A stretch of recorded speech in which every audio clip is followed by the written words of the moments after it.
Hello fellow sapiens, and welcome to Sleepless Homo. Before we begin, take a moment to settle yourself. Quiet your mind, let the day fall away, and lean into this slow kind of storytelling. Whether you're here because you can't sleep, or because you want a calm companion while you're working, cooking, this channel is made for you. If you enjoy this kind of long-form, soft science, the kind that doesn't shout answers, but gently shares what we know so far, then consider liking this video and subscribing. It helps this kind of educational storytelling reach others who might need a calm way to learn, and maybe even conquer the world with a little more knowledge and a little less noise. I'd love for you to share in the comments how you use this channel. Do you listen before bed, while working, or maybe during your commute? Or tell me where in the world you're watching from. It's always fascinating to see the places this quiet community reaches, and if you happen to drift off in the middle of the story, don't worry. I've left timestamps in the description so you can find your place the next day, because this whole story from start to finish is worth hearing. This is not a channel for wild speculation or dramatic claims. It's a space for science that stays soft and humble, told slowly, with the honesty that we don't always have the answers, but we do our best. And as always, stay curious, stay calm. Now, let's step back 100,000 years to a time when 6 kinds of humans walked the earth. 100,000 years ago. It sounds like a long time, and it is. But compared to the history of the earth, it is a blink. If you spread the 4.5 billion years of Earth's history across a single calendar year, then dinosaurs vanish on Christmas Day, agriculture is invented on New Year's Eve just before midnight, and everything we're going to talk about in this episode, our own kind of humans, and the strange world they lived in, would be happening just minutes before the clock strikes 12. We often forget how shallow human time really is in the scale of geological time. To say 100,000 years ago is to point to a sliver so fine you can barely see it on the cosmic timeline, and yet inside that sliver, entire ice sheets advanced, seas retreated, whole animal species appeared and vanished, and multiple kinds of humans were alive at once. When we ask what life was like 100,000 years ago, we have to pause and admit that this phrase hides a great deal of complexity. It was not one frozen photograph of a single day. It was an age that stretched across thousands of generations. Your own lifetime is about 80 years if you're lucky. Multiply that by more than 1,000, and you begin to sense the depth of this slice of time. People were being born, growing up and dying again and again across centuries. Their landscapes shifted around them in ways that could be sudden or slow. Their climate was rarely stable. A drought that lasted a decade would change everything for them, while to us it is only a line on a graph. So why choose 100,000 years ago as our entry point? Because it sits right in the middle of something scientists call the last glacial period. That period began roughly 115,000 years ago, and ended about 11,700 years ago, when the Holocene, our current epoch, began. In other words, when you step back 100,000 years, you're looking at a planet still caught in the rhythms of an ice age. Not an endless frozen wasteland, but a world where ice was a permanent fact of geography, and where climate was unstable, swinging between cold and less cold, dry and wetter, with enormous consequences for life. To make sense of this world, we first have to grasp how ice ages work. An ice age is not one long deep freeze. It is a cycle. There are glacial periods when ice sheets expand, and interglacial periods when they retreat. Right now, in fact, we're still technically in the Quaternary Ice Age, which began 2.5 million years ago, because permanent ice still exists at the poles. We just happen to be living in one of the warmer interglacial phases. But 100,000 years ago, humanity lived in one of the colder ones. Ice sheets spread across North America, across northern Europe, and across high plateaus. As ice grew, sea levels dropped, exposing land bridges that are today hidden beneath the sea. Rivers shifted, deserts expanded, and forests shrank. This constant reshaping of geography was the stage on which humans lived their fragile lives. It is difficult to imagine what that world felt like without slipping into exaggeration. It was not a Hollywood apocalypse. It was not constant disaster. It was simply unstable. Seasons were harsher. A fertile valley could become barren in a generation. A water source could vanish, and whole groups would have to move. These were not people who built permanent cities or vast storage systems. They had to adapt to change as it happened, with whatever tools and knowledge they carried in their heads and hands. From a geological perspective, 100,000 years ago is also important because it captures a crossroads. On one hand, the Earth's climate had already been locked into ice age cycles for well over 1 million years. On the other, the species we call Homo sapiens had been around for perhaps 200,000 years already, and were just beginning to step outside their African birthplace. This means that 100,000 years ago is one of the few moments when we can clearly see both the natural forces shaping the planet and the human forces beginning to answer back. The dialogue between climate and culture, between ice sheets and fire pits, was fully underway. When we look at maps of that time, they are both familiar and alien. The continents are where they are now, but the coastlines are different. With so much water locked in ice, sea levels were dozens of metres lower. You could have walked across what is now the floor of the English Channel. Large parts of Southeast Asia were one continuous landmass rather than scattered islands. Australia and New Guinea were joined. In contrast, areas we know today as fertile farmland, like much of northern Europe, were under ice. What seems permanent to us, the line between land and sea, between fertile ground and desert, was shifting beneath their feet. And this is why 100,000 years ago is so compelling. It was a world balanced between the familiar and the strange. The animals were, in some cases, recognisable. There were mammoths and rhinoceroses, lions and hyenas, antelope and elephants. But their shapes were different, often bigger, often better armoured for the cold. The landscapes were recognisable too. Forests, grasslands, rivers, deserts. But the scale of their shifts was nothing like what most of us have experienced in our own lives. In a single human lifetime, the edges of the Sahara could turn from green to sand. In a few generations, a valley that once echoed with herds could fall silent.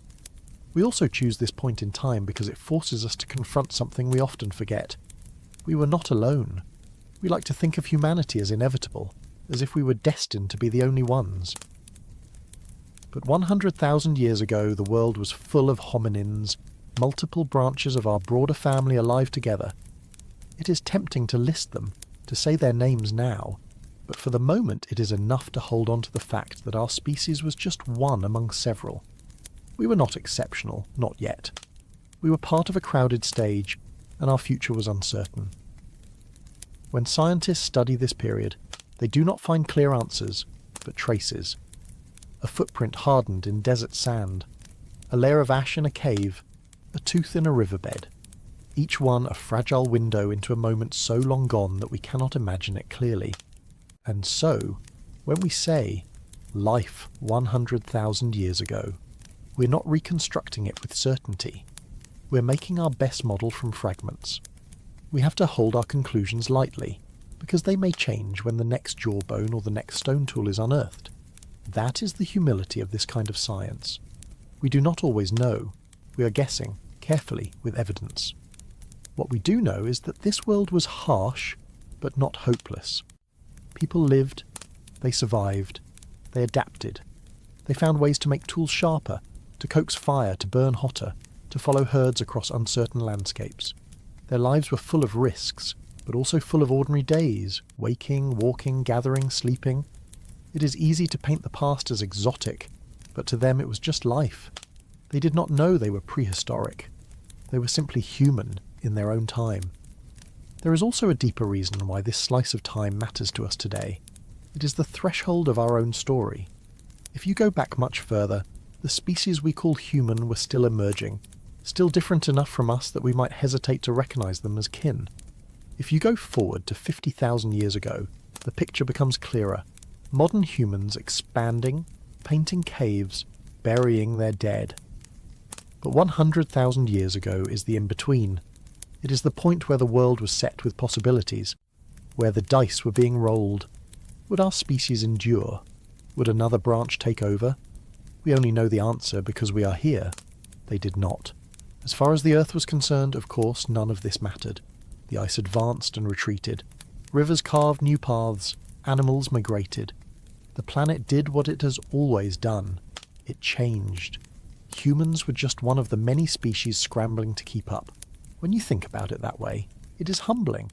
We like to imagine ourselves as the main characters, but in truth we were minor players then, learning to adapt to forces far larger than ourselves. And that brings us back to the haunting question. If you were standing there 100,000 years ago, and you looked around, what would you have seen? You would have seen people, yes, but not just people like you. You would have seen a landscape both familiar and alien. You would have felt a climate far more unstable than what most of us grew up with. You would not know who would survive. You might not even care. To you, it would just be life.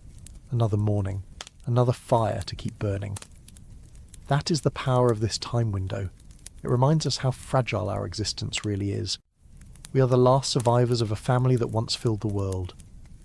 100,000 years ago, we were just one among many, walking a planet of shifting ice, changing seas, and uncertain futures.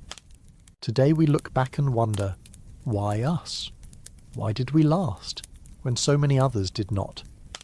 That is the question we will carry forward as we explore this world step by step through the evidence left behind. What kind of planet were humans living on 100,000 years ago, when ice sheets ruled? To answer that, we have to let go of the Earth we know today. The familiar maps we hang on classroom walls are snapshots of a warm interglacial, like the one we live in now. But the true background of the last 2.5 million years has not been warmth. It has been cold. The Earth we know best, the world with cities on coastlines, rivers flowing in reliable courses, and deserts and forests sitting where we expect them. This is actually a rare condition, a brief thaw in a long ice age. The ice age that still holds us, the Quaternary, began around 2,600,000 years ago. That is when permanent ice caps gripped the poles. Since then, the rhythm of the planet has been one of advance and retreat. Glacials and interglacials. Ice swelling outward, then pulling back, over and over. Our species has existed entirely inside this cold rhythm. We have never known a truly ice-free planet. To imagine the lives of people 100,000 years ago is to imagine them standing at a moment when that rhythm tilted toward cold once again. Around 115,000 years ago, the last interglacial came to an end. The warmth that had briefly allowed forests to stretch farther north, that had opened green corridors across regions now arid, gave way to another pulse of cold. Ice sheets began to thicken in the high latitudes. Glaciers grew down valleys, spreading slowly but relentlessly. The world was tilting into what we now call the last glacial period, and it would not come to an end for more than 100,000 years. The humans alive then, scattered in small groups across Africa and parts of Eurasia, had no way of knowing they had entered a cycle that would shape every aspect of their lives. To them, it was simply the world. When you picture an ice sheet, it is tempting to imagine a static wall of white. But the reality is far more dynamic. Ice is heavy, fluid, and restless. Over thousands of years it creeps forward, grinding rock beneath it, carving valleys, pushing debris into ridges. At the peak of glacial expansions, much of North America, Northern Europe, and Siberia would be uninhabitable. But 100,000 years ago, the world was not yet locked in its maximum freeze. This was the beginning. Ice sheets had begun their expansion, reshaping rivers and coastlines, but they were still far from the colossal reach they would have 20 or 30,000 years later. That means the world of 100,000 years ago was cold, but it was not uniformly so. It was a patchwork of advancing glaciers, shifting deserts, and landscapes in flux. One of the clearest markers of these changes is sea level. When water is locked up in ice, the oceans fall. During the height of the last glacial maximum, sea levels dropped by over 100 metres compared to today. Vast areas of continental shelf became dry land. Bridges of earth connected continents that are now separated by seas. But 100,000 years ago, the drop was smaller, because the ice had only begun to gather. The Red Sea, for example, may have been narrower than today, but not yet the shallow land bridge it would become. The Bering Strait between Asia and North America was still covered in water, waiting tens of thousands of years before the seas pulled back enough to expose the land route into the Americas. Geography was in motion, and humans were caught between these opening and closing pathways. The Sahara is another example. We're used to thinking of it as eternal desert, but that is an illusion. The Sahara has swung back and forth many times between arid sand and green savanna. During wetter periods, often linked to warmer interglacials, monsoons fed rivers and lakes across what is now barren. But 100,000 years ago, as ice spread northward, the climate engine shifted. The Sahara dried. What had been a corridor of grass and water became once again a barrier of dust and heat. For humans in Africa, this mattered profoundly. It meant the pathways out of Africa, through North Africa and into the Levant, were no longer green and inviting. They were closing. It meant groups became isolated, separated by deserts, too harsh to cross without help. Climate was not just a backdrop, it was a gatekeeper. If we moved north into Europe, the picture was just as unstable. Glaciers pressed south, covering Scandinavia, parts of the British Isles, and the higher peaks of the Alps. Between the ice sheets and the southern forests stretched a belt of steppe and tundra, cold, dry, dominated by grasses and shrubs. These were not lush lands, but they could support herds of grazing animals, and that meant they could also support the hunters who followed them. Rivers flowing out of the ice sheets carried meltwater south, carving valleys that shifted with each advance and retreat of ice. The landscape was constantly being reworked, scraped, flooded, dried. Nothing was fixed. In Asia, similar patterns played out. Central Asia oscillated between steppe and desert. The Himalayas intercepted monsoons, sending rainfall patterns north or south, depending on the strength of the winds. Siberia grew harsher as ice advanced, pushing habitable zones southward. And in East Asia, the coastline stretched farther out, exposing land that is now underwater. The geography of the continents was different enough that the world map of 100,000 years ago would look familiar at first glance, but uncanny the longer you studied it. Rivers in different courses, coasts pulled outward, deserts and grasslands occupying spaces we no longer expect. What drove these shifts? The answer lies in the slow dance of the Earth around the Sun. Our orbit is not a perfect circle. It wobbles, tilts, and stretches on cycles that last tens of thousands of years. These are called Milankovitch cycles, and they change how much sunlight different parts of the Earth receive. When the tilt and orbit line up in certain ways, summers in the northern hemisphere are cooler, meaning winter snow does not fully melt, and ice accumulates year after year. Over centuries, glaciers grow.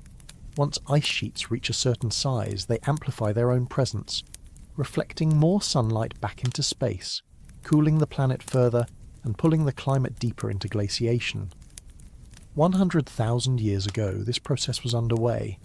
The orbital cycles had shifted, the ice was responding, and the world was tipping back into cold. We know this not from written records, but from the Earth itself. Ice cores drilled in Greenland and Antarctica carry tiny bubbles of ancient air, trapped as snow was compressed into ice. By analysing those bubbles, scientists can reconstruct the composition of the atmosphere tens and even hundreds of thousands of years ago. They show us how carbon dioxide levels dropped as ice expanded, how temperatures fell in sync with orbital cycles. Sediment cores from the ocean floor tell a similar story, with layers of microscopic shells recording changes in ocean temperatures and currents. Together, these records build a picture of a planet entering another long glacial phase. For the humans alive then, these processes were invisible. They did not know about orbital cycles or carbon dioxide. They knew only that the rains failed more often, that rivers shifted, that winters bit harder, that familiar lands turned barren. Climate change was not an abstract graph for them. It was the daily reality of survival. When the Sahara dried, it meant fewer animals to hunt, fewer plants to gather, longer walks to water. When glaciers advanced, it meant valleys they once used were cut off, rivers they once crossed were choked with ice. Climate was the invisible hand shaping their movements, forcing them into new territories, isolating them into pockets, or driving them together in corridors of survival. It is tempting to see this as pure hardship, but instability also created opportunity. Lower sea levels exposed new coastal plains, rich with food. Expanding grasslands opened routes for following herds. Droughts may have driven humans to experiment with new foods, new strategies. Climate was a harsh teacher, but a teacher nonetheless. The humans who endured 100,000 years ago were not simply victims of cold and drought. They were learning, adapting, responding to the world's restlessness. When we step back and consider the entire planet at this moment, we see a mosaic. At high latitudes, ice was building. In the tropics, deserts like the Sahara were expanding. In between, belts of grassland and steppe stretched across continents. Sea levels were lower but not yet at their lowest. Pathways for migration opened and closed like the breath of the earth. It was not one static world, but a world in motion. And this raises a haunting question. If you could look down on the Earth from space 100,000 years ago, what would you see? You would see ice creeping south, deserts spreading, coastlines stretching. You would see a planet rearranging itself, slowly but relentlessly. And somewhere in that shifting mosaic, you would see small bands of humans, fragile, scattered, adapting as best they could. They did not know the cycles driving the ice. They did not know the future extent of the glaciers. They only knew the consequences: hunger, thirst, movement, survival. In that sense, the cold frame of the world was not just a backdrop. It was the canvas on which human history was painted. Every migration, every separation, every survival strategy was shaped by the rhythms of this glacial age. When we ask what life was like 100,000 years ago, we cannot separate humans from climate. They were inseparable. The ice shaped the people, and the people in time would find ways to shape their world back. But at that moment, 100,000 years ago, the balance was one-sided. The ice ruled, the climate shifted, and humanity followed. How many kinds of humans existed 100,000 years ago, and what did they look like? We often think of humanity as singular, as if the story was always about us, Homo sapiens, marching steadily toward the present. But 100,000 years ago, the Earth was crowded. At least 6 kinds of humans, perhaps more, were alive at the same time. Some were our close cousins, almost indistinguishable from us at a glance. Others were so different that meeting them would have been like encountering a creature from myth. For most of them, we do not have complete skeletons, only fragments, but those fragments whisper enough for us to know that our family tree was once tangled and branching, not the straight line of triumph we sometimes imagine. The first of these humans is, of course, our own kind. By 100,000 years ago, anatomically modern Homo sapiens had been around for more than 100,000 years already, perhaps even 200,000. Fossils in Morocco at Jebel Irhoud, dating back 300,000 years, suggest an even earlier origin. These people would have looked very much like us. Their skulls were rounded, their faces less protruding than earlier species, and their bodies gracile compared to the stocky forms of their cousins. But their distribution was still limited. Most lived in Africa, with some groups extending into the Levant. They were not yet the global species we would later become. At this point, we were just one branch among many. The second kind were the Neanderthals. They had emerged from earlier hominin populations in Europe and Western Asia, perhaps derived from Homo heidelbergensis, sometime after 400,000 years ago. By 100,000 years ago, Neanderthals were spread widely across Europe, into the Middle East, and stretching eastward towards Central Asia. They were not the brutish caricatures once drawn in textbooks. They were humans, but built differently. Their skulls were elongated, with heavy brow ridges, their bodies short and powerful, adapted to conserve heat in colder climates. If you met one in the woods dressed in modern clothes, you would recognize them as human instantly, though with a face subtly unfamiliar. They were not an evolutionary dead end waiting to vanish. They had already thrived for hundreds of thousands of years, adapting to Ice Age Europe with resilience. Third are the Denisovans, who remain the most enigmatic of all. For them, we do not have complete skeletons, not even close. Their existence is known mostly from a handful of bones and crucially from ancient DNA. The first clear evidence came from Denisova Cave in Siberia, where a finger bone and a few teeth were found. Later discoveries added a mandible from Tibet. From these scraps and from the genetic signatures they left in modern human populations in parts of Asia and Oceania, we know that Denisovans were a distinct human lineage, close relatives of Neanderthals but not identical. They must have occupied a vast range across Asia, from the cold mountains to the tropics, but their exact appearance is still uncertain. Reconstructions are speculative. Were they robust like Neanderthals, or more gracile, Closer to us? We cannot yet say.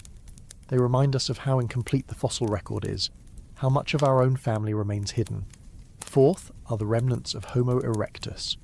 This species had first appeared nearly 2 million years earlier, and for most of that span it had been the great pioneer, the first human to leave Africa and spread across Asia.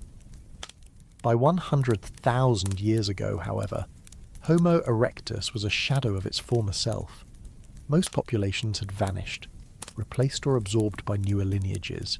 Yet on the island of Java, in Indonesia, an isolated group of erectus still held on.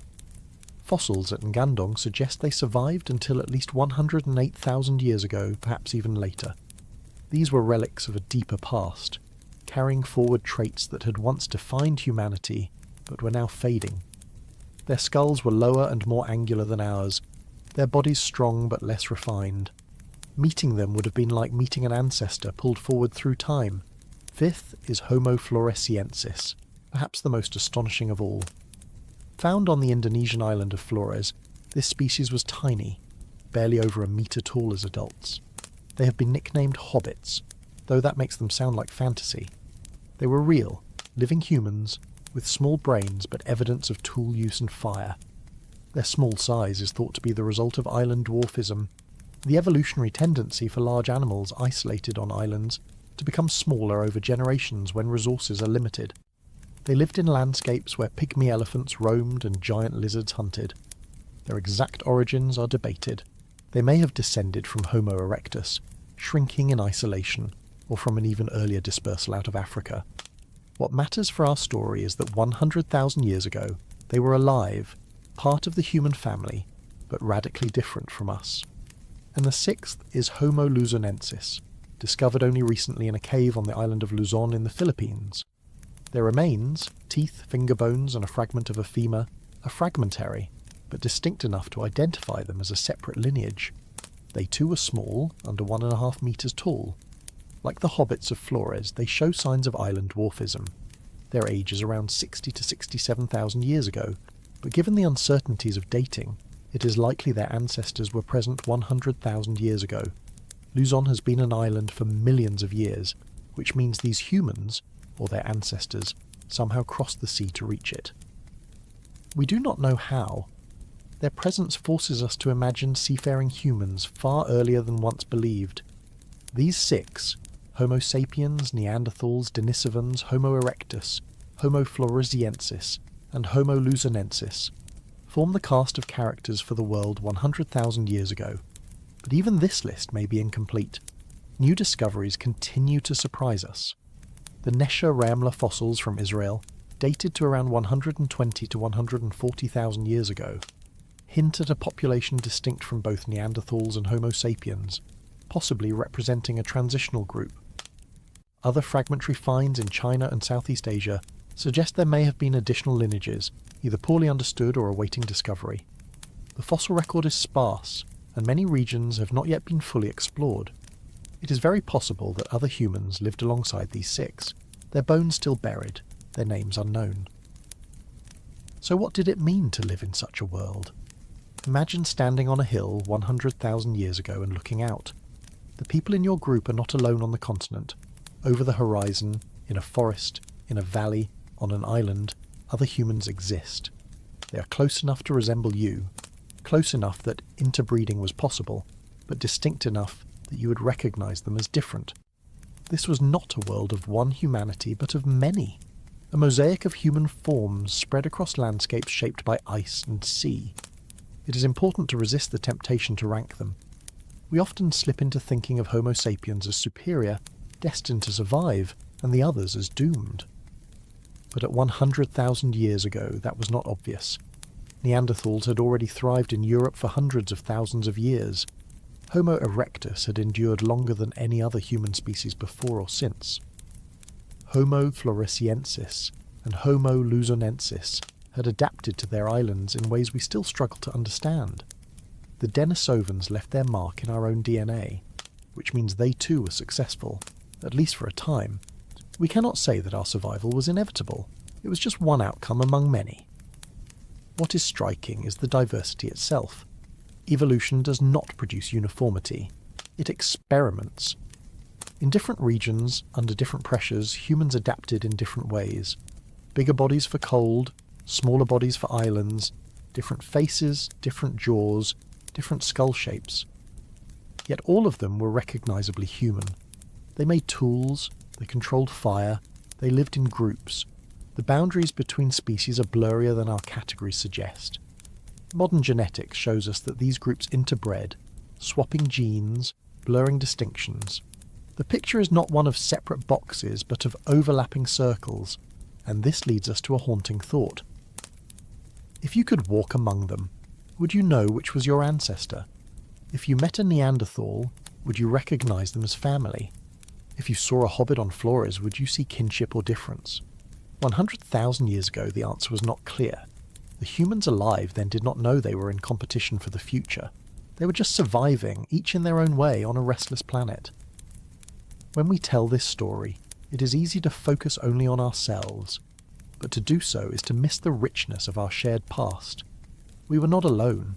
We were one thread in a tapestry of humanity. Most of those threads have been cut, leaving us as the last survivor, but remembering them matters, because it reminds us of how contingent our existence really is. We are not the inevitable pinnacle. We are the lucky branch that did not break. 100,000 years ago, 6 kinds of humans lived on Earth, each with their own bodies, their own adaptations, their own histories. They shared the planet, sometimes overlapping, sometimes isolated, each carrying forward the story of what it means to be human in their own way. Today, only one remains. The question that shadows us is, why? Who were the last apes to rival us in size? The question sounds like something from folklore, as if there had once been giants who walked among us and then faded into legend. Yet there really were such creatures, and their bones, scattered across caves in southern China and Southeast Asia, tell of an ape so immense that even our strongest ancestors would have looked small beside it. This was Gigantopithecus, the great ape that survived until around 100,000 years ago, a ghost from a deeper past that lingered into the same window of time as early humans. Gigantopithecus is known almost entirely from teeth and jaw fragments. Unlike Homo sapiens or Neanderthals, we do not have full skeletons. We cannot mount one in a museum and point to it as we can with a mammoth or a dinosaur. What we have are hundreds of teeth, thick and massive, sometimes weighing 3 times as much as a human molar, and a few pieces of mandible so wide they dwarf the jawbones of any living ape. From these fragments, scientists have tried to reconstruct what the creature must have been like. The consensus is that Gigantopithecus was enormous, perhaps standing 3 meters tall when upright and weighing 500 kilograms or more. It was the largest ape to ever live. Its closest living relatives are the orangutans, and genetic studies confirm this. Like them, it probably moved slowly with powerful arms, adapted to climbing or bracing itself against trees. But at its size, it cannot have been a nimble forest acrobat. It was almost certainly bound to the ground, a terrestrial giant that still depended on the forest for food and shelter. This dependency would be its undoing. Diet studies on Gigantopithecus teeth, using isotopic analysis and microscopic wear patterns, revealed that it ate primarily fruits, leaves, and stems. In other words, it was a specialist herbivore, relying on the rich forests of Southeast Asia to sustain its bulk. In warm, wet periods, when forests expanded, the giant apes could thrive. But as climates cooled during the Pleistocene, forests receded, replaced by grasslands and open savannas. For more adaptable animals, this was survivable. But for Gigantopithecus, the shrinking of forests was catastrophic. Its enormous body demanded an enormous supply of fruit and vegetation. When those resources diminished, starvation followed. The timing of their extinction is still debated. Most evidence suggests they disappeared roughly 100,000 years ago, but some argue it could have been earlier. Either way, they overlapped with early humans in Asia. Fossil sites in southern China, such as those in Guangxi province, preserve Gigantopithecus teeth in the same caves where Homo erectus remains have been found. This means that at least in some regions, our ancestors and these giant apes shared the landscape. We cannot know if they ever encountered one another, but the possibility lingers. Imagine a band of erectus moving through a subtropical forest and catching sight of a towering ape pulling down branches to feed.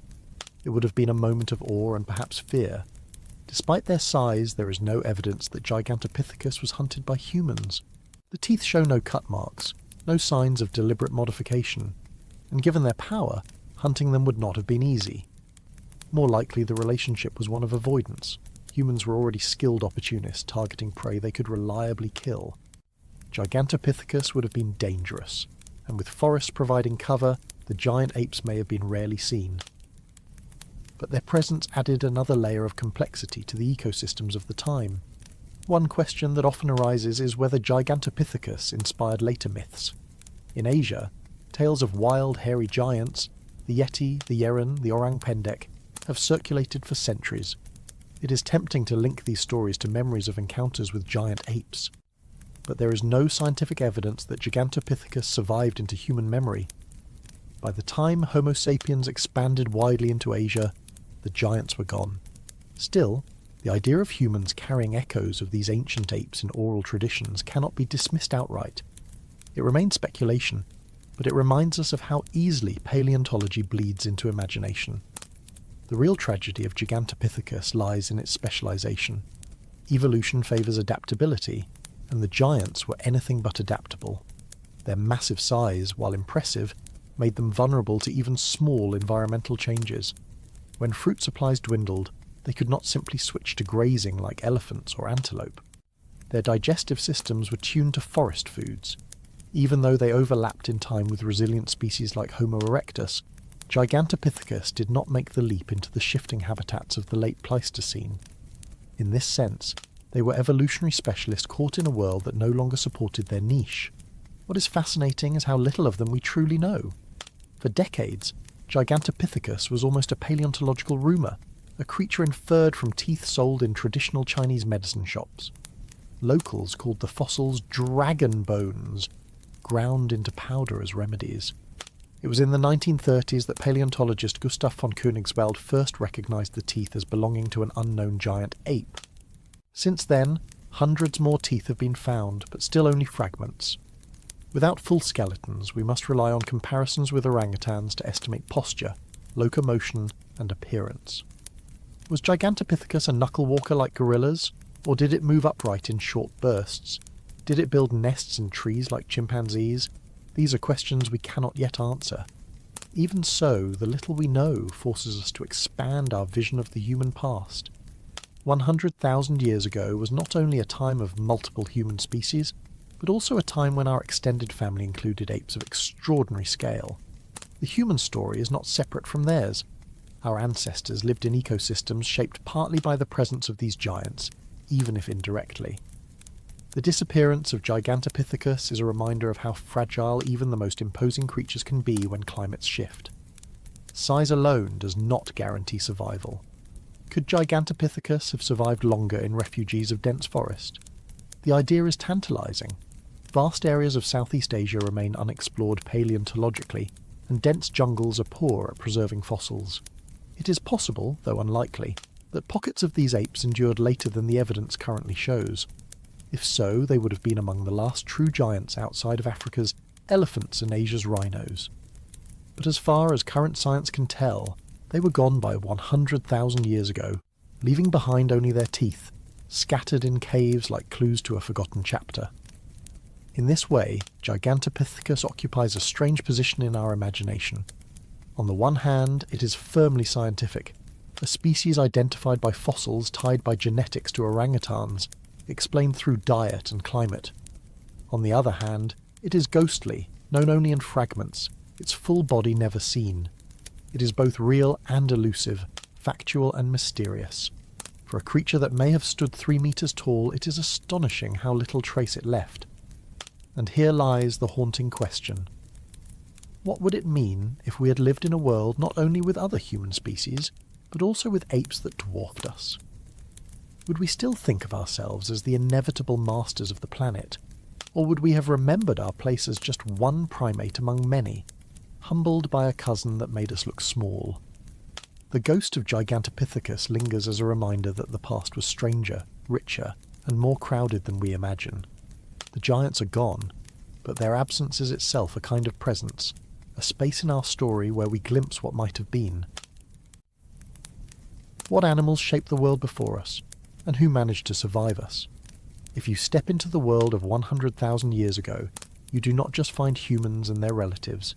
You find landscapes crowded with creatures so large, so formidable, that our species at that point was hardly the most impressive mammal walking around. The truth is that for most of our history, we were small players in ecosystems dominated by giants. These were the megafauna, a word that simply means big animals, but in practice describes a global menagerie of creatures that once made the world feel like a very different place. 100,000 years ago, the Earth was in the grip of the last glacial period. That meant climates were cooler in some regions, drier in others, and much of the planet was shaped by ice sheets, shifting grasslands, and vast deserts. But wherever you looked, there were animals on a scale difficult to imagine today. In the north, herds of mammoths roamed the tundra, their shaggy coats and long tusks adapted to the cold. To the south, in Africa, bizarre antelopes and towering giraffes grazed alongside rhinos and elephants. In South America, there were ground sloths as large as small trucks, armoured glyptodons that looked like living tanks, and a not quite hippo, not quite rhino beast called toxodon. Australia harboured reptiles like the monstrous crocodile quincana and marsupial lions unlike anything alive today. Across Eurasia, predators such as cave hyenas, cave lions, and saber-toothed cats stalked their prey. To live 100,000 years ago was to live among giants. Take the mammoth. It is one of the most iconic Ice Age creatures, but in reality it was not a single species but a whole group. Around this time, the steppe mammoth had already given rise to the woolly mammoth, which would later thrive during the height of the glacial cold. Mammoths were not just big elephants, they were ecosystem engineers. Their constant grazing, trampling and tusk sweeping helped maintain open grasslands, shaping the environment around them. A herd of mammoths could tear up shrubs, dig through snow to reach grass, and leave behind trails used by countless other animals. They were movers of landscapes, not just passive occupants, but mammoths were far from alone. In Europe and Asia, the tundra was also home to woolly rhinoceroses, huge bison, and giant deer with antlers spanning nearly 4 meters. Imagine a forest opening where a male giant deer is standing, his antlers so wide that they nearly brush the trees on either side. These creatures were part of everyday life, as ordinary to Ice Age eyes as cattle are to us. For predators, they were a feast. For the world's ecosystems, they were pillars. In South America, the scene was different but no less strange. There, the great toxodon grazed in herds. To us it would look almost like a cross between a hippo, a rhino, and a capybara. Charles Darwin himself once puzzled over toxodon fossils, describing the animal as one of the strangest he had ever seen. Alongside them lived the giant ground sloths, slow-moving browsers with claws long enough to rip branches off trees. Some species stood over 4 meters tall when rearing up, and lumbering across the grasslands were glyptodons, relatives of armadillos, but the size of small cars. Their dome shells were thick armour, and some species even had clubbed tails like living ankylosaurs. South America at 100,000 years ago was less a continent of modern wildlife than a showcase of evolutionary experiments. In Africa, the cradle of humankind, megafauna still abounded. Today, Africa is the last continent where large animals remain relatively common, but even so it has lost much since the Pleistocene. Back then, it hosted not only elephants and rhinos, but also the massive giraffid known as Civatherium. This animal combined the height of a giraffe with a heavy moose-like body and strange ossicones on its head, giving it a somewhat prehistoric appearance. Beside them lived hippos, zebras, antelope and predators such as lions, leopards and hyenas. But all of these were larger and more diverse than their modern counterparts. Africa was not yet thinned by extinctions. It was a continent of abundance. Australia too was once home to its own set of giants. Among the most fearsome was quincana, a land-dwelling crocodile that could grow over 6 meters long. Unlike today's crocodiles, which wait in rivers and lakes, quincana was a predator of the dry land, with long legs built for running. Imagine walking across a savannah and realising that a giant crocodile could sprint after you. That was the world Australian megafauna inhabited. Alongside it were marsupial lions, the largest carnivorous marsupials ever known, with retractable claws and crushing jaws. Giant kangaroos, some twice the size of those today, browsed the grasslands. And enormous flightless birds, heavier than ostriches, patrolled the open plains. Eurasia, meanwhile, was a predator's kingdom. Alongside mammoths and bison lived the cave lion, larger than today's lions and perhaps the most formidable predator in Europe. Cave hyenas formed large packs, outnumbering and overpowering many competitors. Saber-toothed cats, though in decline, still haunted parts of the world, their long canines adapted for taking down large prey.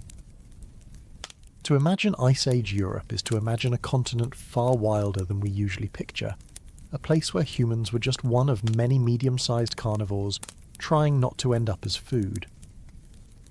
What made this megafauna so successful? In part, it was the Ice Age itself. Large animals are more efficient at retaining heat, and many of these species evolved traits perfectly suited to fluctuating climates. Mammoths had insulating underfur. Cave hyenas thrived in open grasslands. In Africa, diversity gave resilience, allowing ecosystems to absorb droughts and wet phases alike. But there was also a sense in which the world simply had more space. Vast, uninterrupted habitats stretched across continents.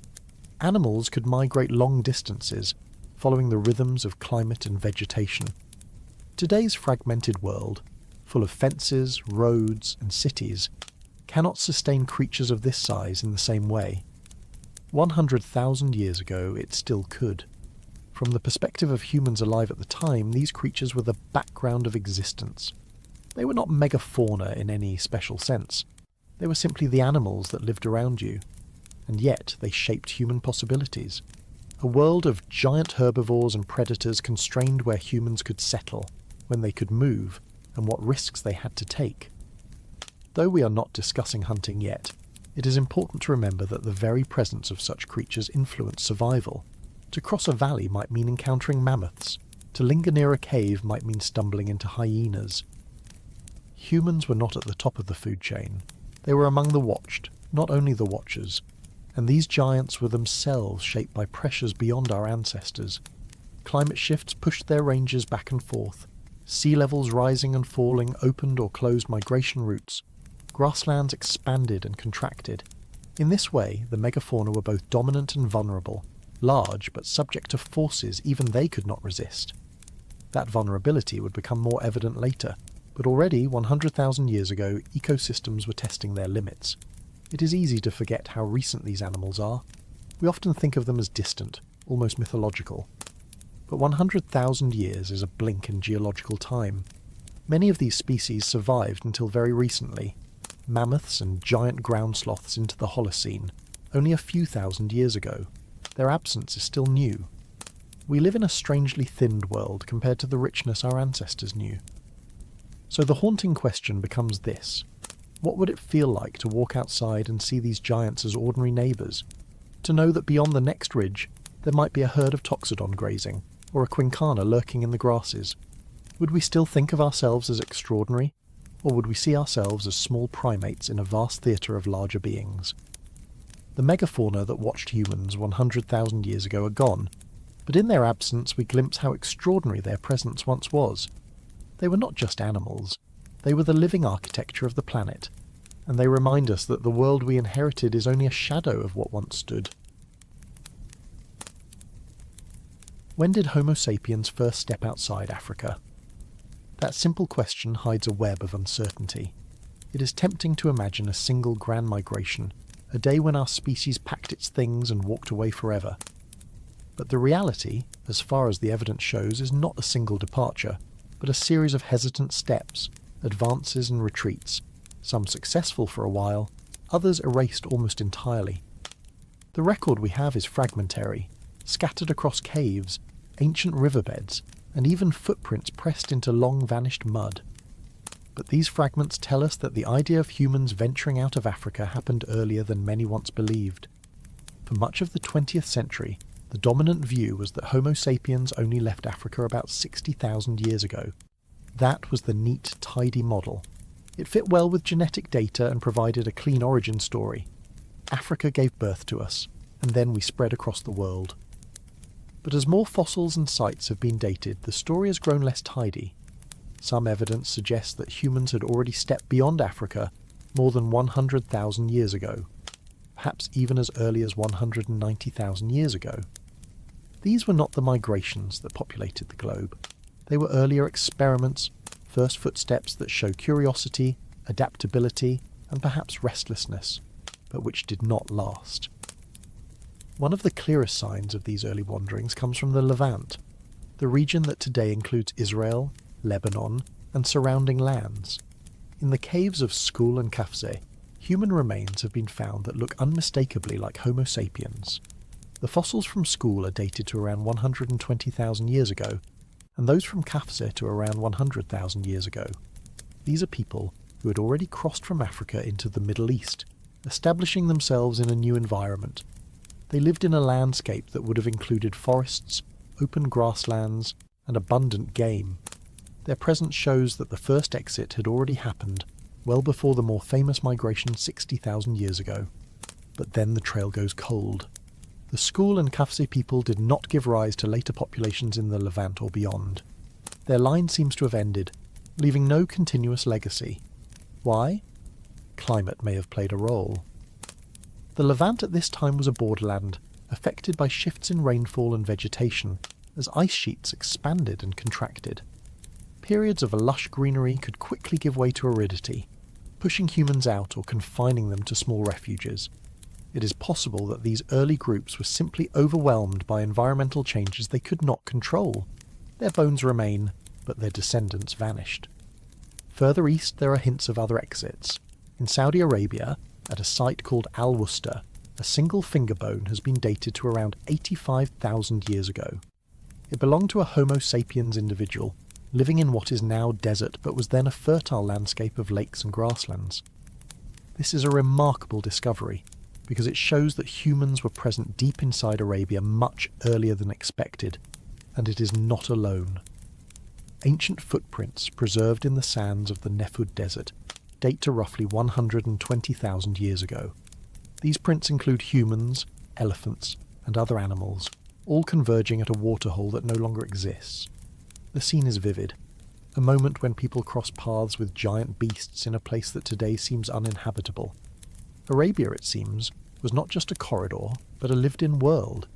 Yet again, these early presences appear to have been temporary.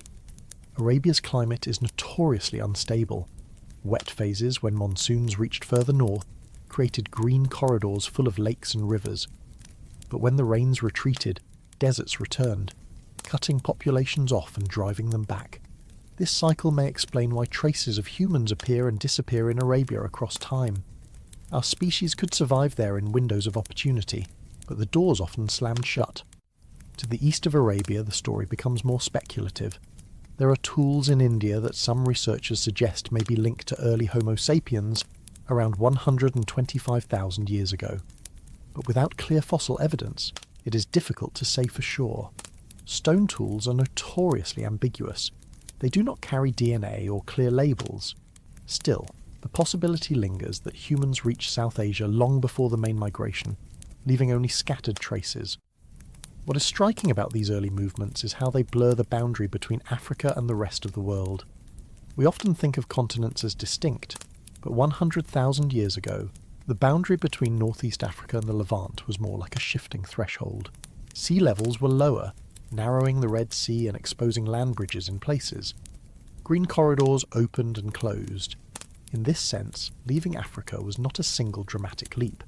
It was a series of crossings that may have felt no more momentous than walking into a new valley.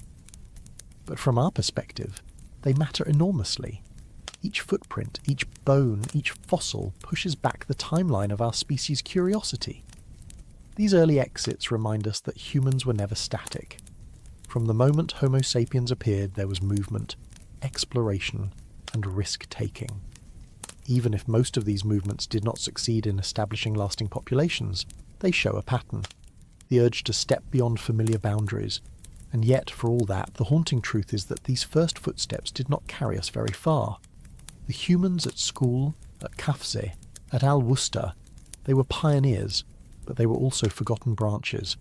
Their presence faded, their lines extinguished. If you stood in Arabia 85,000 years ago and looked at those people walking beside elephants at a waterhole, you might have thought they were the beginning of something unstoppable.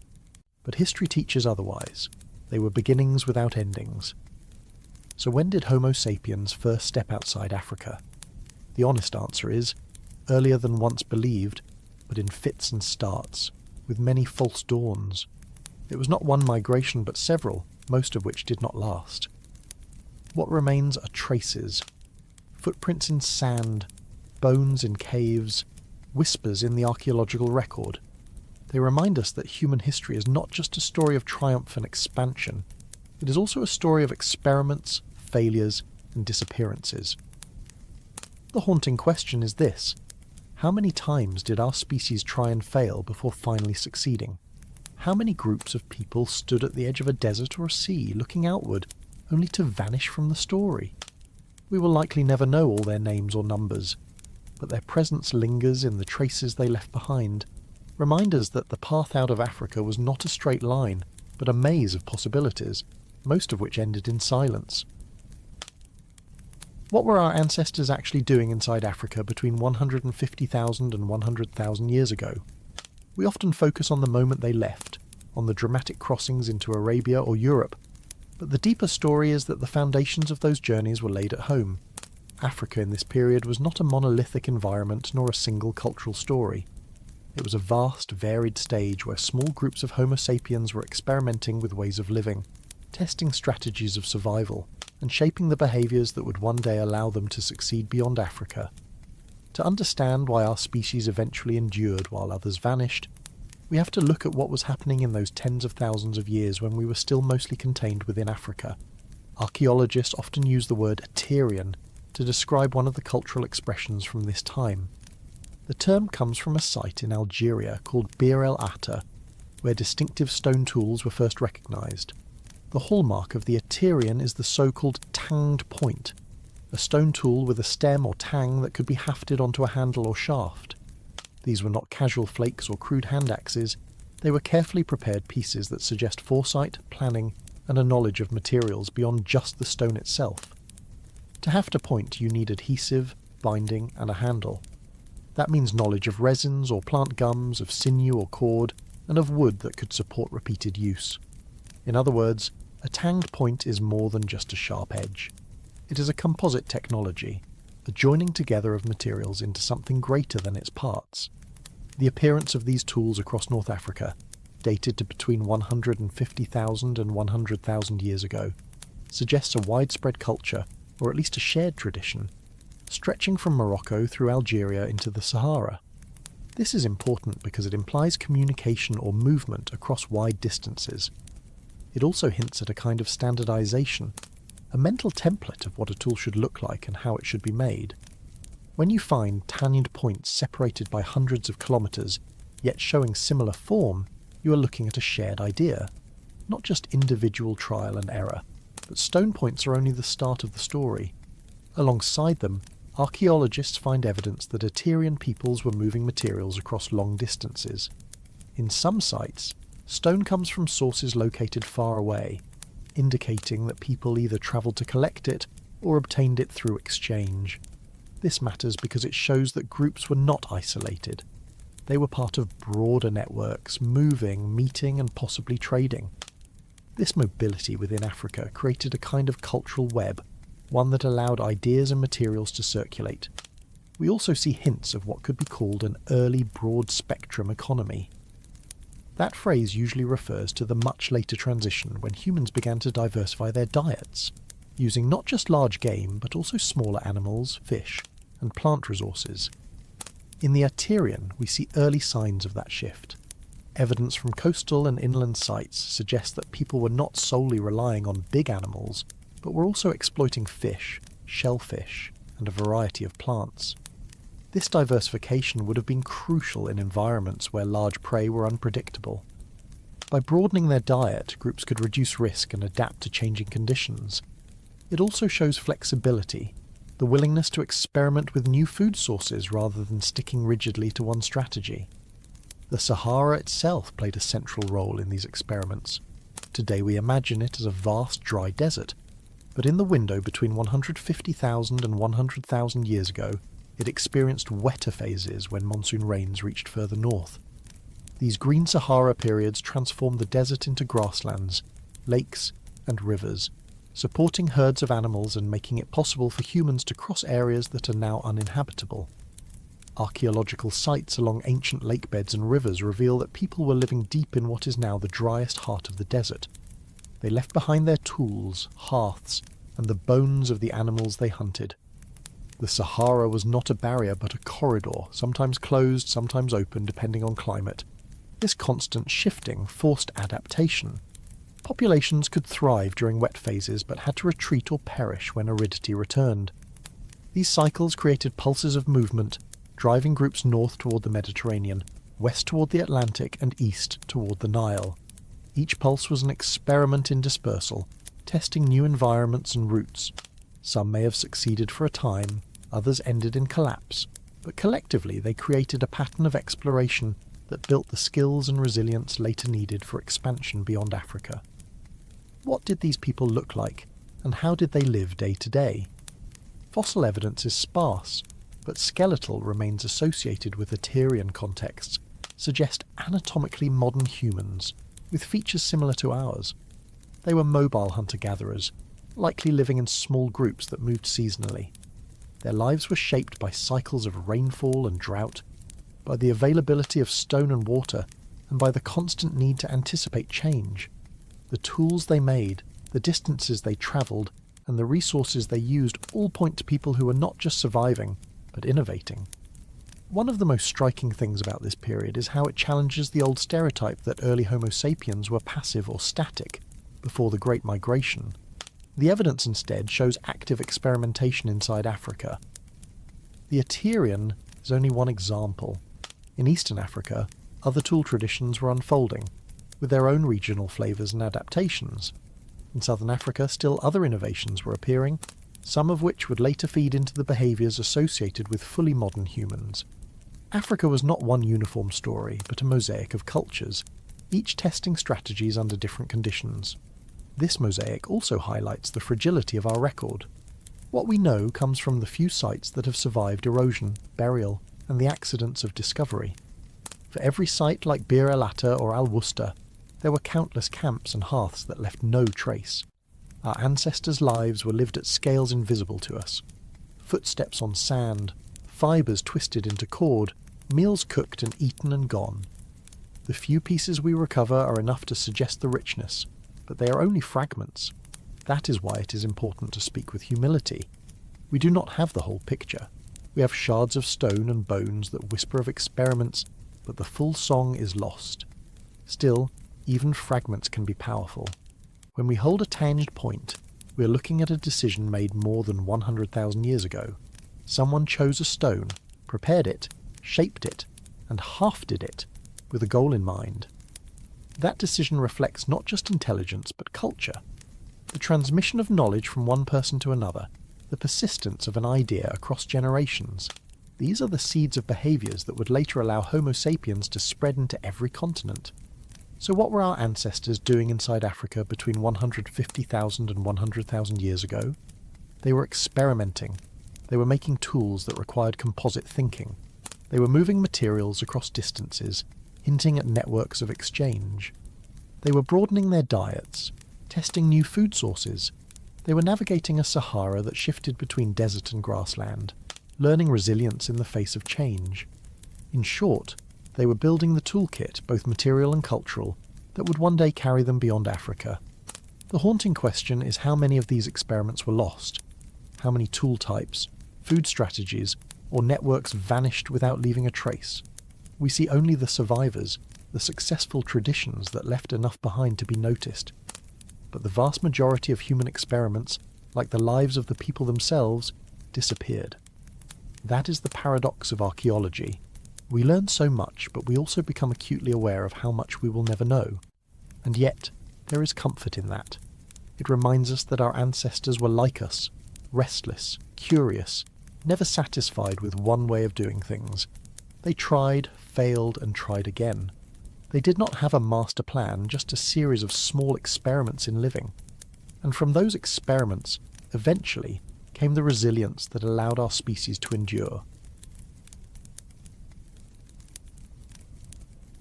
When did humans start turning Earth into art? It is a question that cannot be answered with a single date or a single discovery, but some of the most compelling evidence comes from a windswept cave on the southern coast of Africa. Known as Blombos Cave, it overlooks the Indian Ocean from a cliff of limestone, its entrance today hidden behind shifting dunes. To stand there is to face a horizon that stretches seemingly without end, but what matters most is not the view outside the cave, but the story of what was happening inside it between 100,000 and 70,000 years ago.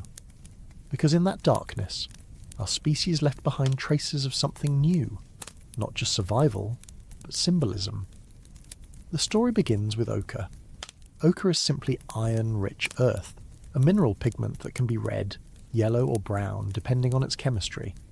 It is found in soils and rocks across the world, and people have been drawn to it for millennia. At Blombos, archaeologists discovered not just pieces of ochre, but evidence that it had been deliberately ground, scraped and mixed. Around 100,000 years ago, someone in that cave prepared what looks very much like a paint kit. The artefacts included abalone shells filled with ground ochre, fragments of quartzite that had been used as grindstones, and traces of bone and fat that may have been mixed with the powder to make a paste. This was not casual colouring. It was a recipe, a process of combining materials into a substance that could be applied to skin, objects, or surfaces. The significance lies not in the pigment itself, but in the act of preparing it.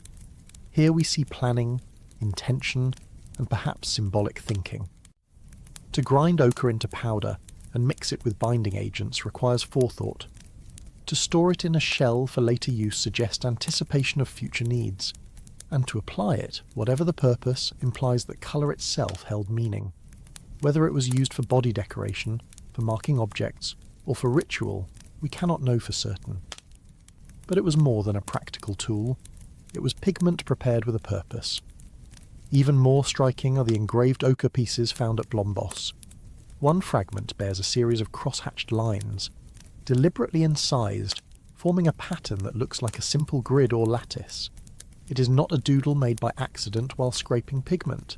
The lines intersect and repeat with intentionality. Another piece shows parallel lines with a central cross-stroke. These marks are not figurative in the way we might think of art today. They do not depict an animal or a human figure. Instead, they are abstract, geometric, symbolic. They suggest that the person who carved them was able to think in terms of pattern and representation, to make a mark that stands for something else, even if we no longer know what that something was. And then there are the beads. In layers dated to around 75,000 years ago, archaeologists uncovered small perforated shells, Nasarius kraussianus, that had been deliberately pierced and strung. Some still bore traces of ochre, suggesting they had been coloured before use. These are among the oldest known personal ornaments in the world. A bead is a simple thing, but its implications are profound. To make a bead and wear it is to engage in symbolic display. It says something about identity, about belonging to a group, about marking oneself as different or special. Beads transform the body into a canvas, carrying meaning that can be seen by others. Taken together, the paint kits, the engravings, the beads, the finds at Blombos form one of the earliest packages of evidence for symbolic behaviour in Homo sapiens. They show that by 100,000 years ago, some of our ancestors were already capable of abstract thought, of creating and using symbols. This does not mean that Blombos was the birthplace of art, or that symbolism was invented in a single cave. Other sites in Africa and beyond hint at similar practices. But Blombos provides an unusually clear and concentrated snapshot of these behaviours. The question, of course, is what these symbols meant. Here we run into the limits of archaeology. We can analyse the pigments, measure the beads, and trace the engravings, but the meanings are lost. Were the ochre marks clan symbols, ritual emblems, or simply aesthetic designs? Did the beads mark social status, or were they merely decorations? Was the paint applied to bodies for ceremony, or to objects for storage and transmission? We do not know. And perhaps that is the most humbling lesson. Symbolism is about meaning, but meaning itself does not fossilise. What we can say is that these behaviours reflect a new way of thinking about the world. They suggest that Homo sapiens at this time were not only concerned with the immediate tasks of survival, but also with ideas, identities, and representations. Symbolism implies communication, a way of conveying messages that go beyond the here and now. A cross-hatched engraving does not feed you or protect you directly, but it connects minds. It allows shared meaning to exist outside the body, in marks that can be seen and remembered. Some researchers see Blombos as evidence of the emergence of fully modern human cognition. Others caution that we must be careful not to impose our own categories on the past. Perhaps these behaviours were sporadic, not universal. Perhaps symbolism flickered in and out across different groups, appearing in one place and time, disappearing in another. What we see at Blomby is maybe one experiment among many, not a sudden revolution. The fact that we find so few such sites may reflect the patchiness of preservation rather than the absence of behaviour. The truth is we cannot be certain. Still, the resonance of these discoveries is undeniable. When we look at a shell bead or an engraved ochre fragment, we feel a kinship with the person who made it. We recognise that they too lived in a world of meaning, of symbols, of things that stood for other things. In that sense, they were like us. Yet the gap remains. We cannot know what they were thinking, only that they were capable of thinking in this way. It is worth pausing on the location itself. Blombos Cave is perched above the ocean, its interior dark and cool. People lived there in episodes, coming and going, leaving behind hearths, tools, and ornaments. To imagine those lives is to picture small groups gathering around firelight, grinding pigment, piercing shells, marking ochre with lines. Outside, the waves pounded the shore as they still do today. The rhythms of the sea framed their experiments in symbolism, just as the rhythms of climate shaped their survival. Why there, and why then? Perhaps the cave offered stability, a reliable shelter in a changing world. Perhaps coastal resources provided food security, freeing time and energy for experimentation with symbols. Or perhaps it is simply chance that this cave preserved what countless others did not. Archaeology is always at the mercy of accidents of preservation. We find what survives, not necessarily what was most common. What we can say with some confidence is that by 70,000 years ago, Homo sapiens in Africa were engaging in symbolic practices that foreshadowed the art, ornamentation, and ritual of later periods. Blombos is part of a broader pattern that includes ochre use at sites like Pinnacle Point and beads, found elsewhere along the African coasts. Together, these discoveries push back the timeline of symbolism far earlier than once thought. No longer can we say that art began in Europe 40,000 years ago. The roots run much deeper, back into Africa, back toward 100,000 years ago. The haunting question is why these behaviours sometimes vanish from the record. After the layers at Blombos, the evidence becomes sparse again for a time. Symbolism appears, flickers, and then seems to recede. Was it lost? Was it abandoned in the face of environmental pressures? Or did it continue elsewhere, unseen by us, in caves and camps that left no trace? The archaeological record is not a steady progression, but a broken rhythm. And in those gaps, our confidence falters. Perhaps that is fitting. Symbolism is not a straight line. It is a cloud of possibilities, some realised, some forgotten. Blombos gives us a glimpse into one such possibility. A world where ochre became paint, shells became beads, and lines became symbols. A world where humans began turning Earth into art. The real question is not whether Blombos was the first, but whether it was unique. How many other caves once held similar experiments? How many beads were lost? How many engravings erased? How many pigments washed away? We cannot know. What we do know is that at least once on the southern coast of Africa, people chose to see more in the world than survival. They chose to make symbols, and that choice still echoes in us today. Did our ancestors invent fishing technology tens of thousands of years before we thought? To even ask the question is to place ourselves on the banks of an African river nearly 90,000 years ago, where the humid forests of Central Africa opened into wetlands and waterways teeming with fish. Here, among the mud, reeds, and slow currents of what is now the Semliki River Valley in the Democratic Republic of Congo, archaeologists uncovered something extraordinary. Carefully shaped bone points, some barbed, some smooth, and all unmistakably designed to pierce and hold living creatures from the water.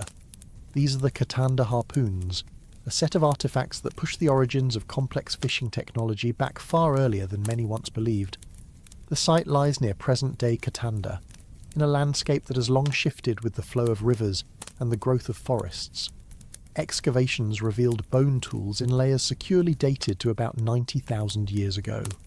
Unlike simple, sharpened sticks or opportunistic use of bones, these tools were finely crafted. The barbed points in particular are striking. Long, slender bones carved with a series of backward-facing notches along their sides, creating a serrated edge. Anyone familiar with modern fish spears will recognise the design immediately. The barbs are there to prevent a slippery catch from wriggling free once struck. These were not improvised implements, but the product of careful shaping, skill, and repeated use. To imagine the people who made them is to picture humans who were not just hunters of land animals, but fishers of rivers.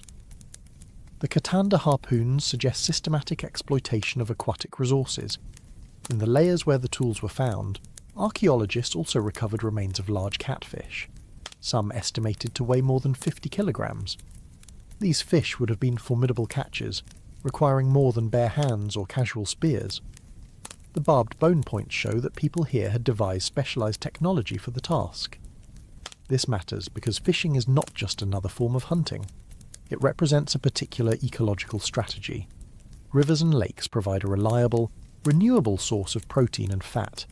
Unlike large terrestrial animals, fish often gather in predictable places and can be harvested repeatedly without travelling long distances.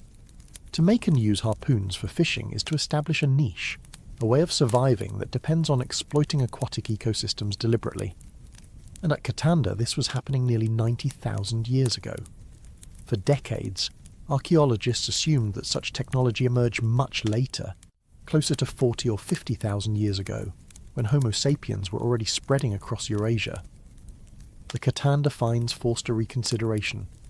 Here was evidence that people in Africa had long been capable of innovation and of developing complex tools suited to their environments. The harpoons are not an anomaly, but part of a growing recognition that African populations in the late Pleistocene were experimenting with a wide range of subsistence strategies. The craftsmanship of the Katanda points deserves attention. These are not crude or accidental forms. The barbs are evenly spaced, the shafts carefully thinned, the tips sharpened to penetrating points. Bone was chosen over stone for good reason.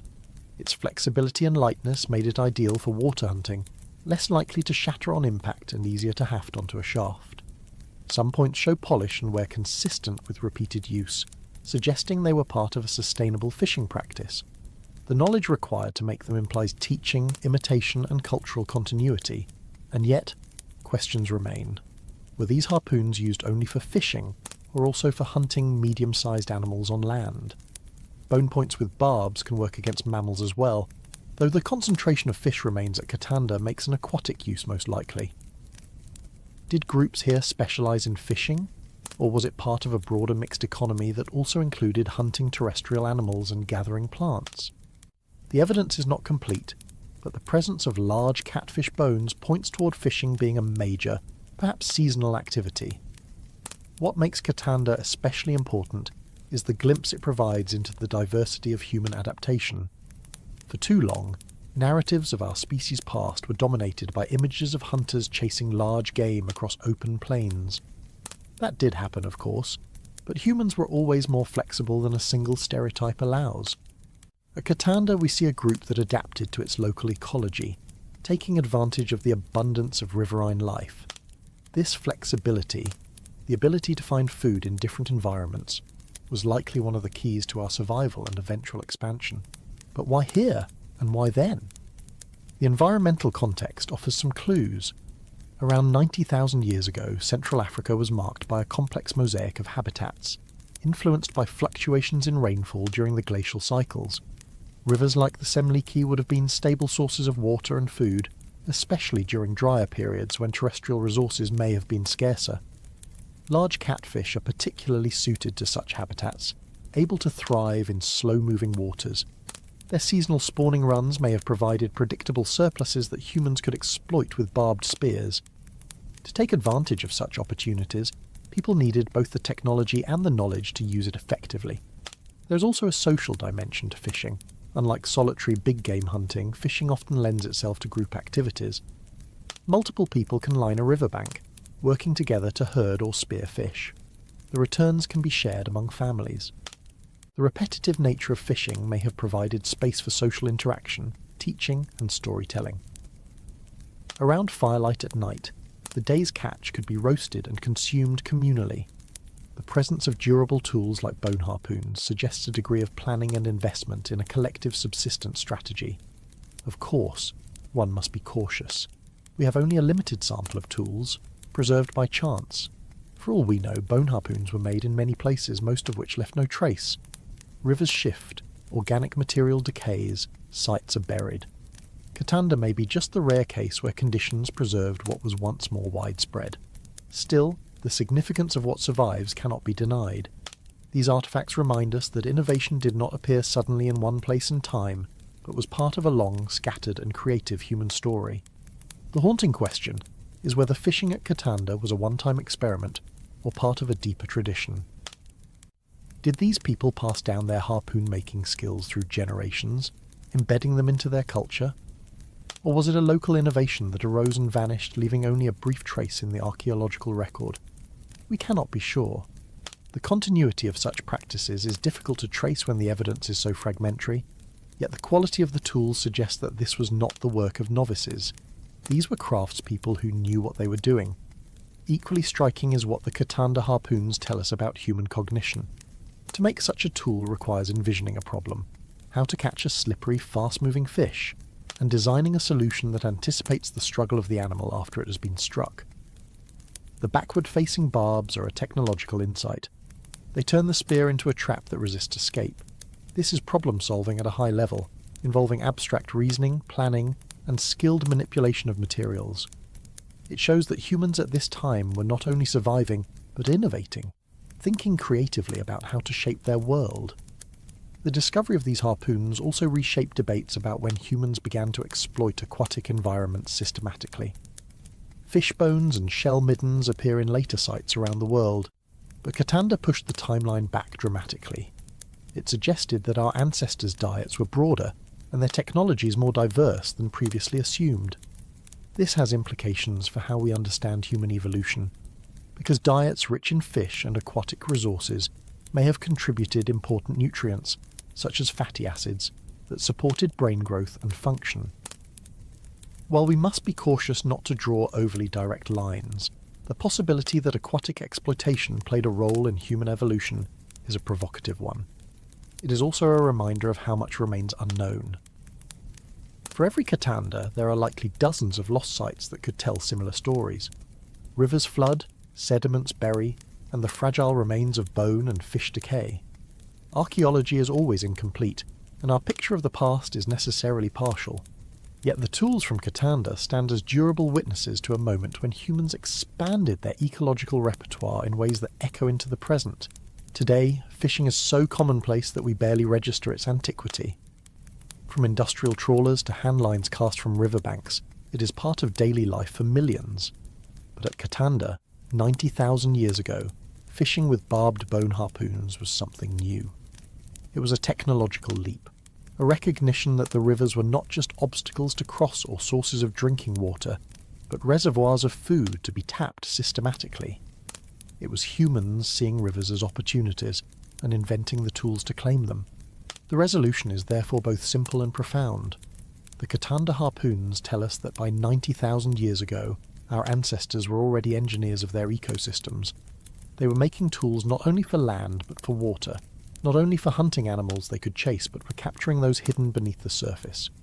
And that choice, to craft spears for rivers, was part of the long, uneven path that made us the adaptable species we are today. The haunting question remains: how many other technologies were invented and lost in the deep past, their traces erased, their stories forgotten? If not for a few barbed bone points in the soil of the Semliki Valley, we might still imagine that fishing was a late innovation. Instead, we know that humans were experimenting with rivers tens of thousands of years earlier than we expected. What else lies buried, waiting to remind us that our species' creativity is far older and far stranger than we usually dare to think? When did humans begin to bury their dead with care? It is a deceptively simple question, but one that touches the foundations of how we think about humanity itself. To put a body in the ground is not just a practical act of disposal, it can be an expression of care, of grief, of memory. Yet the earliest traces of burial are fragile, ambiguous, and often contested. In the layers of soil and stone that preserve our deep past, intention is difficult to prove.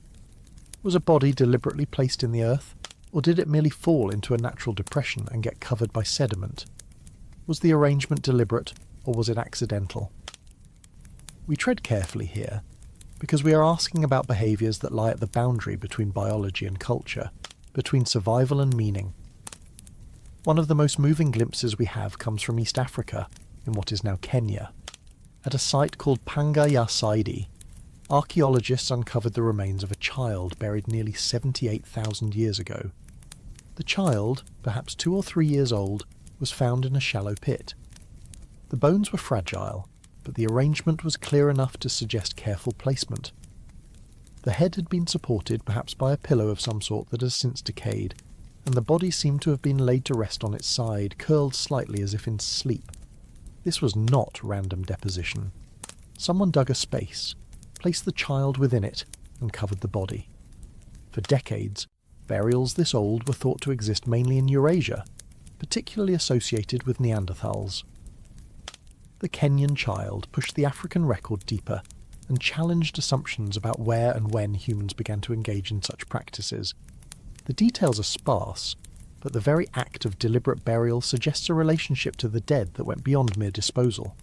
It implies attention, a decision to mark the end of a life in a way that acknowledged its significance. Whether we call that ritual or not is a matter of interpretation, but the care is undeniable. There are other early hints as well. In the Middle East, several Neanderthal sites dating to around 100,000 years ago show possible evidence of intentional burial. At Shanidar Cave in Iraq, skeletal remains of multiple individuals have been found in what appear to be dug pits. Some of these skeletons are articulated, meaning their bones were still in natural position when covered, which suggests they were not simply left on the surface. One famous skeleton, Shanidar 4, was once thought to be associated with pollen traces interpreted as flowers placed in the grave.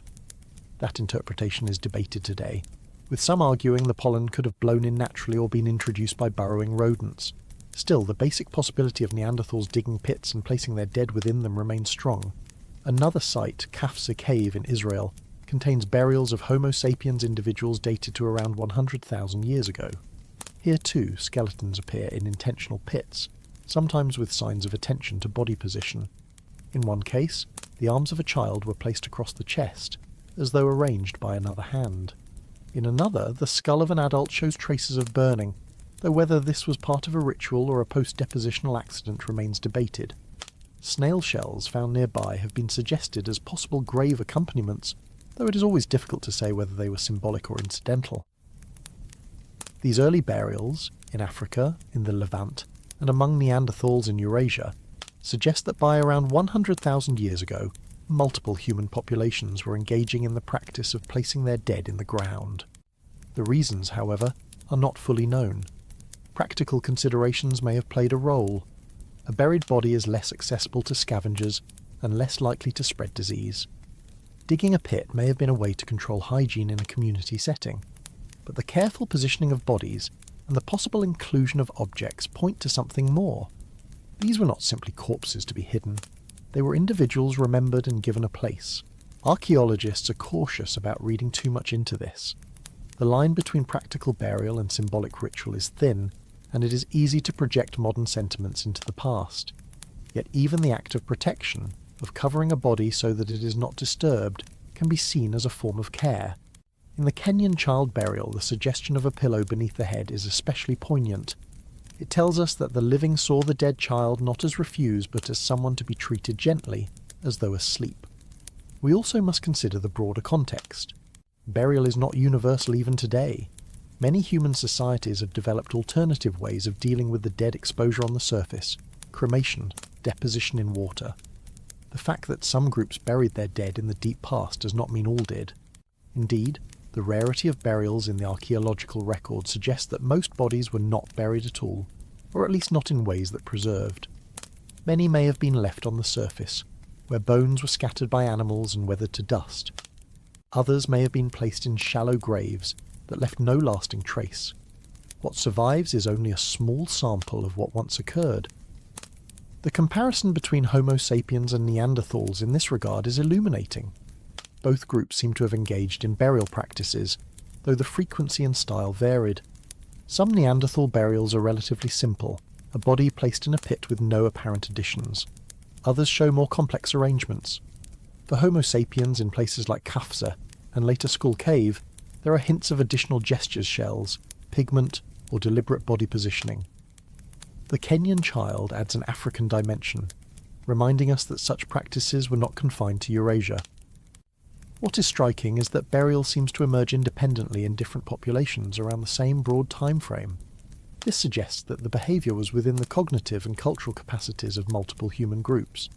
It may have arisen not from one single origin point, but from a shared human tendency to treat the dead differently from the living. Once communities began to reflect on death, perhaps through the loss of children or elders, the impulse to do something more than leave the body behind may have been nearly inevitable. The Kenyan child burial also raises another question. How do we distinguish burial from mere deposition? A pit could be natural, a depression filled by accident. But the articulation of the skeleton, the protection of the skull, and the possible pillow beneath it are all strong indications of intentionality. Archaeologists look for such patterns: the position of limbs, the completeness of skeletons, the presence of enclosing pits.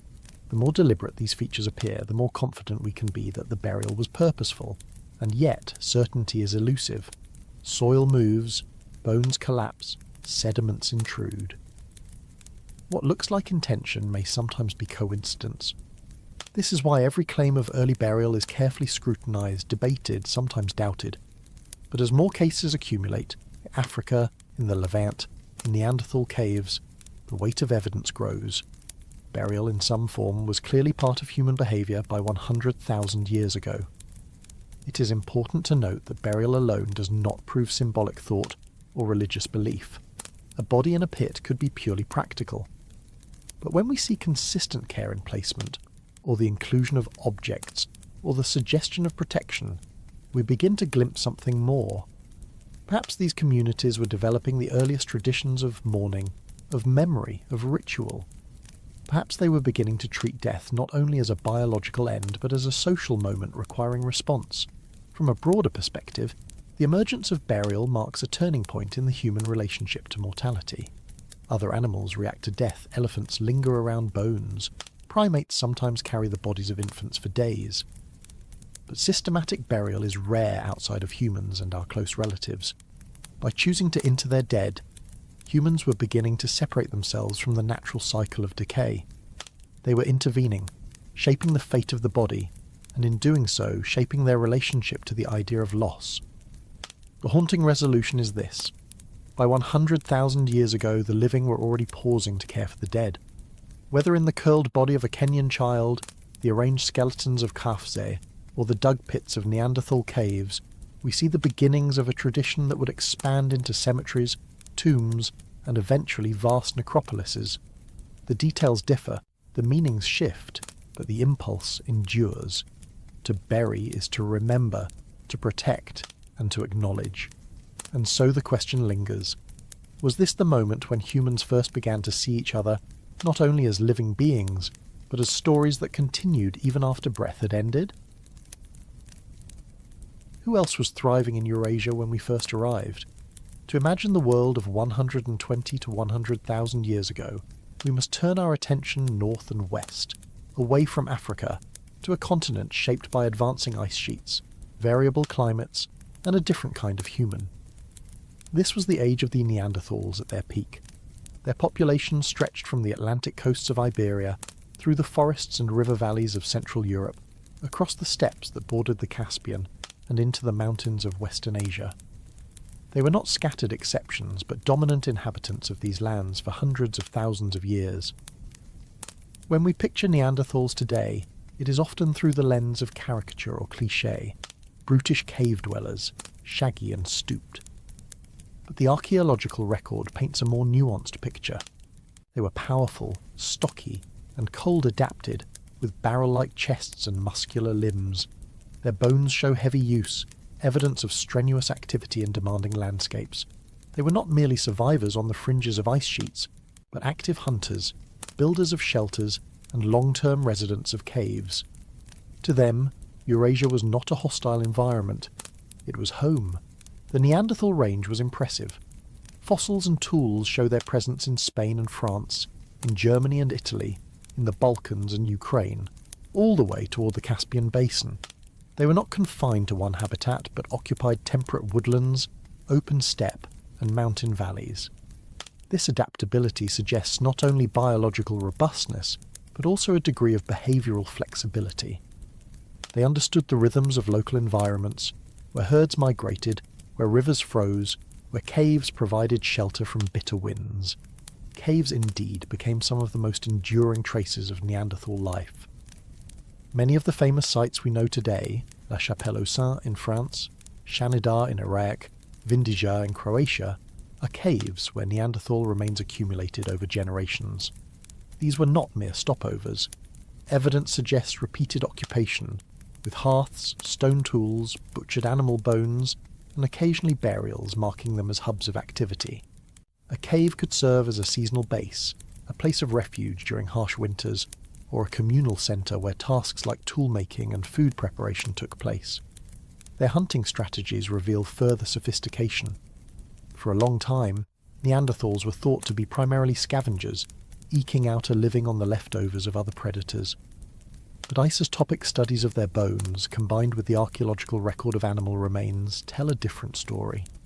They were apex hunters, capable of bringing down large game like red deer, bison, and even mammoth.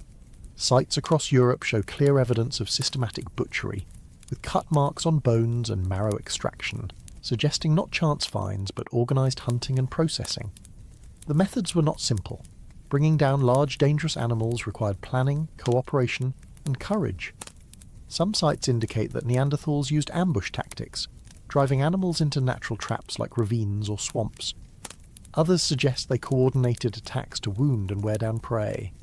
The injuries seen in Neanderthal skeletons, broken bones, healed fractures, mirror those of rodeo riders today, hinting at the dangers of close-contact hunting with thrusting spears. Hunting was not a passive affair. It was intimate, physical, and risky. Their diet extended beyond meat. Plant remains, starch grains on stone tools, and traces of cooked vegetation in dental calculus suggest that Neanderthals gathered and prepared plant foods as well.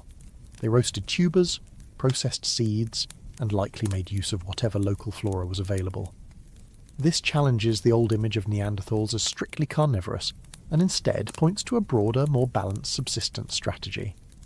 They were not simply predators, but opportunists, adjusting their diet to the seasons and the landscape. By 100,000 years ago, Neanderthals had developed distinct stone tool traditions. The so-called Mousterian industry, characterized by flake tools produced through the Levallois technique, dominates their record. This method involved carefully preparing a stone core and then striking flakes of predetermined shape, allowing for standardized points, scrapers, and cutting edges. It required skill, foresight, and an understanding of fracture mechanics. These tools were effective for butchering, hide preparation, woodworking, and hunting. They represent a cultural tradition maintained and transmitted across generations. The Caspian region and Central Asia offer fascinating glimpses into the eastern limits of Neanderthal range. Here, in places like Uzbekistan and the Altai Mountains, Neanderthal remains intermingle with evidence of other hominin populations. Their ability to expand into these environments demonstrates remarkable resilience. The climate was harsh, with cold winters and scarce resources, yet Neanderthals persisted.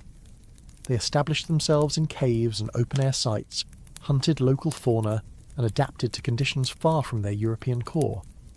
This reach suggests a population that was not static but exploratory, capable of pushing into new ecological zones. We can imagine, then, a Eurasia where Neanderthals were the primary human presence. From Iberia to the Caspian, they were the ones who knew the terrain, who tracked herds across frozen ground, who lit fires in caves during long winters.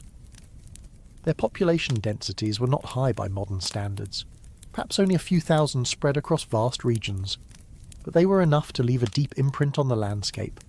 Yet for all their presence, there is still much we do not know. Did they have long-term territories, defended against outsiders, or did groups range more fluidly across the land? How large were their social units? Estimates suggest groups of perhaps 10 to 30 individuals, bands that came together for hunting or resource gathering, but the details remain elusive. What we do know is that they endured. For hundreds of thousands of years through multiple glacial cycles, Neanderthals held their ground. The archaeological record also reveals their relationship with fire. Hearths appear regularly in Neanderthal sites, indicating control and habitual use. Fire was essential for warmth, cooking and protection. It may also have played roles in social cohesion, as it does for us today, serving as a focal point for group activity. The ability to maintain fire in cold climates was not optional, but necessary, and Neanderthals mastered it. One haunting aspect of the Neanderthal record is the evidence of injury and survival. Many skeletons show signs of trauma, yet also of healing. This implies that injured individuals were cared for by others, receiving food and protection during recovery. Such care suggests social bonds strong enough to sustain members who could not immediately contribute.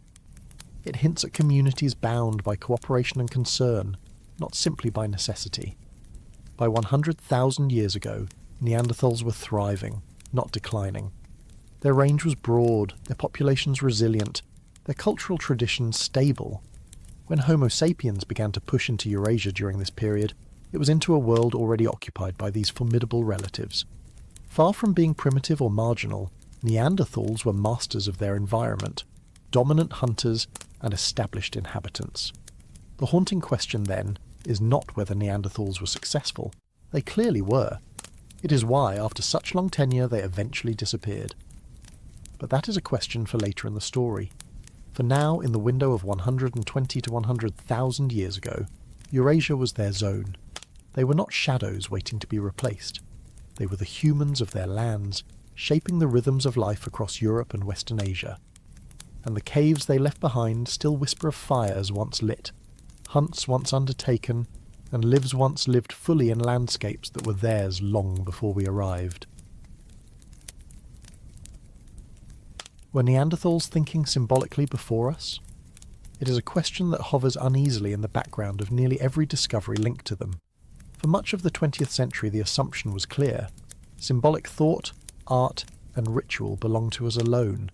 Homo sapiens, the so-called modern humans. Neanderthals were seen as pragmatic, physical, focused on survival, but without the spark of abstraction that underpinned language, art, and culture. Yet as excavation after excavation has peeled back the layers of European caves and rock shelters, that neat division has eroded. What has emerged instead is a picture of a people who, 100,000 years ago, may already have been experimenting with meaning in ways that challenge our long-standing sense of uniqueness. One of the most striking finds comes from a site in Croatia called Krapina. Here, in layers dated to roughly 130 to 100,000 years ago, archaeologists recovered not only bones of Neanderthals, but also a curious collection of eagle talons. At first glance, talons might appear to be little more than refuse from hunting or scavenging, but these were not ordinary remains. Several showed cut marks and striations consistent with deliberate modification. Some bore polishing along their edges, as if strung together or worn against skin or leather. When the pieces were assembled and studied, it became clear that Neanderthals at Krapina had intentionally collected eagle talons and altered them into what looks very much like personal ornaments, perhaps necklaces, pendants, or other forms of display.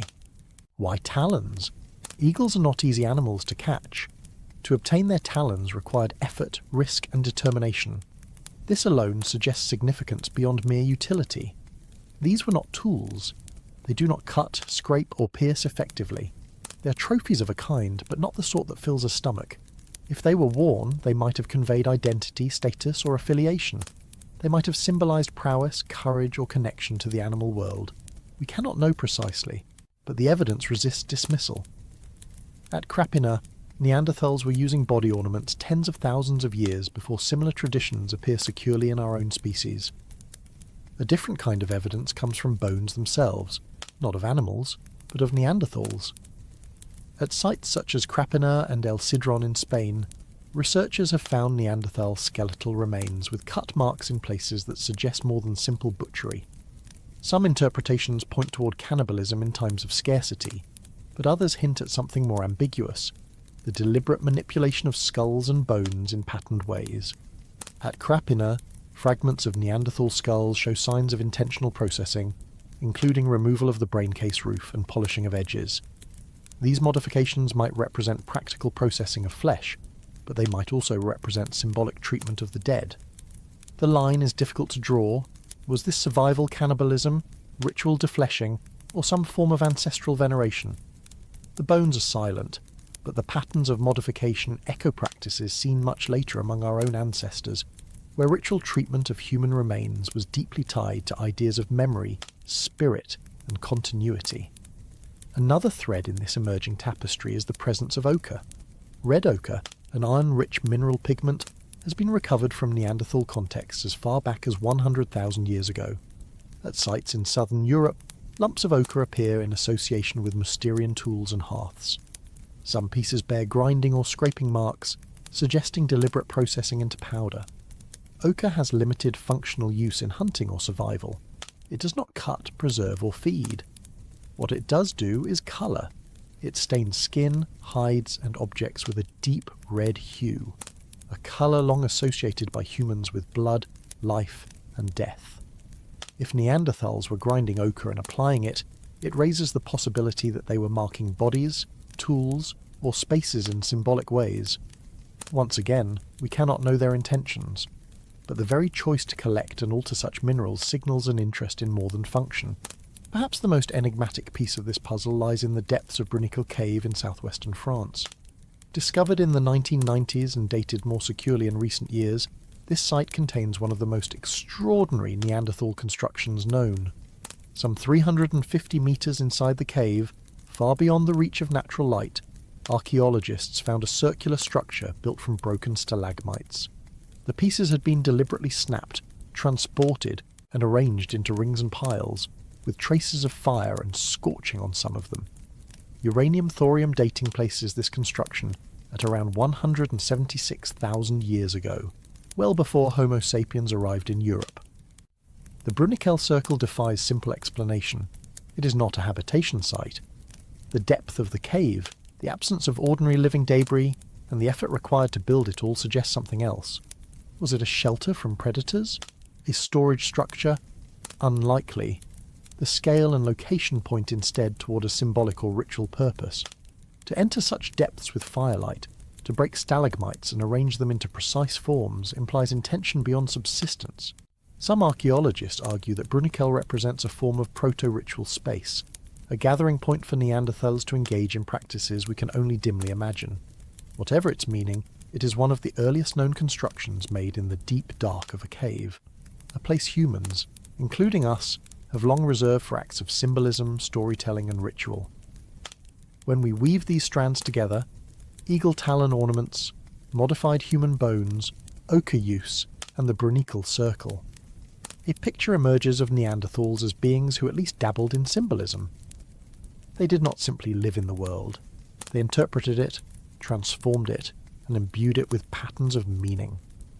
This does not mean they thought exactly like us. Symbolism takes many forms, and our categories of art or ritual may not apply neatly. But the evidence demands that we take seriously the possibility that Neanderthals were experimenting with the same cognitive territory we hold so dear to our humanity. The haunting question is whether these were isolated sparks or part of a broader fire. Were the ornaments at Crapina rare oddities, the eccentric creations of a few individuals, or were they expressions of a tradition shared across groups?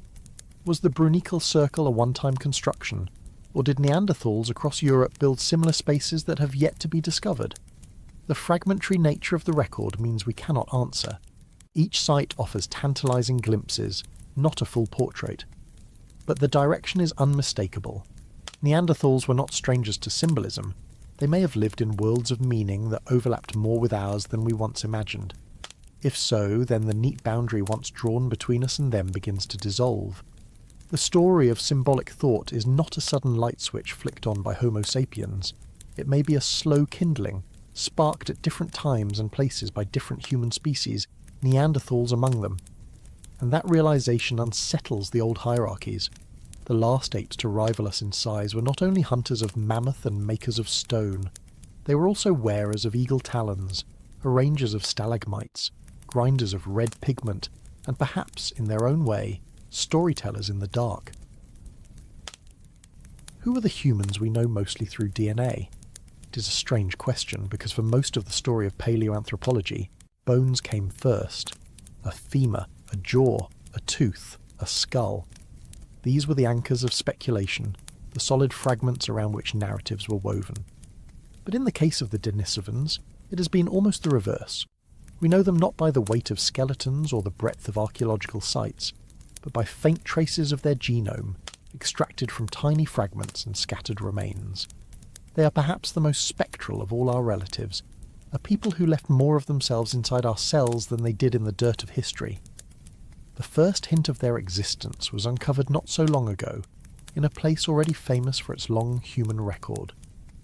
Denisova Cave, located in the Altai Mountains of southern Siberia, had been excavated for decades. Its deposits recorded not just human activity, but tens of thousands of years of environmental change. It was here, in the twilight layers of a cave that had seen Neanderthals and later our own kind, that a fragment of bone was found in 2008. At first it was unremarkable, a sliver of phalanx bone from the finger of a juvenile individual, so small that it could have easily been dismissed. But advances in genetic sequencing made it possible to analyse its DNA, and what came back was unexpected. This was not the genome of a Neanderthal, nor of a modern human. It belonged to a distinct population, closely related to Neanderthals but separate, a branch that had split off hundreds of thousands of years earlier. The scientists named them after the cave itself, the Denisovans, and with that, a new ghost lineage entered the human story. The puzzle deepened as more material was sequenced. Teeth recovered from the same cave, unusually large molars with robust crowns yielded the same genetic signature. These were not outliers. They belonged to the same population as the finger bone. Yet the molars were so massive that, had they been found in isolation, they might have been assigned to an archaic hominin species, rather than to something so close to Neanderthals. The Denisovans, it seemed, combined familiar genetic kinship with surprising dental morphology, a combination that raised more questions than it answered. And then came one of the most remarkable finds of all. In 2012, a fragment of long bone recovered from Denisova Cave was sequenced. Its genome revealed something extraordinary. The individual, nicknamed Denny, was the direct offspring of two different human groups. Her mother a Neanderthal, her father a Denisovan. This was not population-level admixture reconstructed statistically. This was a single hybrid individual, a first-generation child of two distinct kinds of human. It was proof, in the most intimate way possible, that Neanderthals and Denisovans not only coexisted, but also interbred, leaving behind children whose lives remain invisible except through their DNA. The presence of Denisovans in the Altai might suggest they were limited to this cold corner of Siberia, but their genetic legacy tells a different story. Traces of Denisovan DNA appear today in populations far from Siberia. People in Melanesia, Papua New Guinea, and parts of Southeast Asia carry significant percentages of Denisovan ancestry, sometimes as high as 5%. This suggests that Denisovans ranged widely, perhaps across Asia, and interbred with modern humans in multiple regions. They were not just a local population. They were a continent-spanning presence whose bones are nearly absent from the fossil record, yet whose genetic fingerprints remain vivid in living humans. The archaeological traces of Denisovans are thin, and this absence has forced scientists to rely on indirect evidence. What material culture can be tied to them? At Denisova Cave, artefacts associated with their layers include stone tools and, intriguingly, personal ornaments such as a polished greenstone bracelet with a drilled hole, dated to tens of thousands of years ago, but the problem is attribution. The cave was used by Neanderthals, Denisovans, and later Homo sapiens. Layers overlap, sediments mix, and direct association between artifacts and species is rare. It is entirely possible that some of the symbolic artifacts in Denisova Cave belong to modern humans who arrived later. The Denisovans remain archaeologically silent, at least in ways we can confidently assign. Outside the cave, a jawbone found on the Tibetan plateau added a new piece to the puzzle. Discovered in Bashir Karst Cave and dated to at least 160,000 years ago, this robust mandible, with its large molars and absence of a chin, was later shown through protein analysis to belong to a Denisovan. This was stunning for several reasons. First, it placed Denisovans not just in Siberia, but also on the high-altitude Tibetan plateau, far from the Altai Mountains. Second, it suggested they were well adapted to extreme environments. In fact, one of the most famous Denisovan genetic contributions to modern humans involves the EPAS1 gene, which today helps Tibetan populations cope with low-oxygen environments at high elevations. That adaptation appears to have been inherited from Denisovans, who had already mastered such landscapes. Taken together, these fragments sketch an outline of a people who are widespread, adaptable, and deeply intertwined with both Neanderthals and Homo sapiens. Yet their material presence remains elusive. We have no Denisovan skeletons to study, no complete skulls, no clear sense of what they looked like in life. Reconstructions vary wildly. Some portray them as robust Neanderthal-like figures, others as closer to modern humans. The truth is that we do not know. With so little fossil evidence, their faces remain hidden in the shadows of prehistory. What we do know comes primarily from their DNA, and that DNA keeps reshaping our view. It shows that Denisovans split from Neanderthals several 100,000 years ago, after both had branched off from the line that led to us. It shows multiple episodes of interbreeding, not only with Neanderthals but also with modern humans in Asia and Oceania. It reveals adaptations, like the high-altitude gene, that still shape human survival today. In a sense, Denisovans are both gone and not gone. Their bones are rare, but their genes live on, woven into the genomes of millions. The haunting question is why the record is so empty. Did Denisovans occupy regions where fossil preservation is poor? Did their populations exist at densities too low to leave many remains? Or have we simply not yet found the right sites? Given their genetic legacy, they must have been numerous enough and widespread enough to leave lasting marks. And yet, aside from a finger, a few teeth, and a jaw, they remain almost invisible. It is one of the greatest mysteries of human prehistory. A people who mattered profoundly to our genetic story, but who left so little behind for archaeology to hold. Perhaps the Denisovans remind us of how provisional our reconstructions are. Entire human populations can vanish into the soil with only the faintest trace. Their lives, their faces, their rituals may be gone, but a few fragments in a string of nucleotides whisper that they were here, in the shadows of caves, in the thin air of the plateau, in the cells of people alive today. The Denisovans persist as both presence and absence. They are proof that the story of humanity is not only about what we can see, but also about what we can only infer, dimly, from echoes. And the question that lingers is simple, yet vast. How many other human groups are still hidden from us, waiting in the genetic dust of a forgotten bone to speak their name? How long did the first upright human survive? The question hangs heavy because Homo erectus was not a brief experiment. This species, first emerging in Africa nearly 2 million years ago, lasted through climates, continents, and cycles of ice and warmth longer than almost any other human lineage. They were there before us, before Neanderthals, before Denisovans. They were the pioneers who first left Africa, the first to stride across Asia, and the first to build a life outside the narrow savannas of their origins. And yet, by 108,000 years ago, they were clinging to existence in just one place, the island of Java. Java had been home to Homo erectus for a staggering length of time. Fossil discoveries from sites like Trinil, Sangaran and Ngandong tell a story that stretches back at least 1.5 million years. These were the Java men, first described in the late 19th century, whose bones forced scientists to reckon with a deep human past far older than biblical chronologies allowed. The flat plains and river valleys of Java became a time capsule, preserving wave after wave of erectus presence, from their first arrival to their final stand. To imagine a single lineage enduring in one place for that long is almost beyond comprehension. It means that the ancestors of these late surviving erectus had already been walking the island when glaciers waxed and waned far away, when other hominins rose and fell, when entire ecosystems shifted, and still they endured. The Nyandong fossils are the most striking evidence for their late survival. Found near the Solo River in the early 20th century, these 12 skull caps and 2 tibiae became the centre of one of paleoanthropology's longest debates. For decades, scholars could not agree on their age. Some argued they were as old as 500,000 years, others as young as 50,000. The uncertainty persisted because dating river sediments is notoriously difficult. Floods mix deposits, bones get reworked, and establishing a secure context can be elusive. But recent work using advanced dating techniques has provided clarity. Multiple methods, including uranium series and luminescence dating, converge on an age of around 108,000 to 117,000 years ago. If those dates are correct, Homo erectus survived on Java until long after Neanderthals dominated Europe and Denisovans spread through Asia, and just as Homo sapiens were beginning their first forays beyond Africa.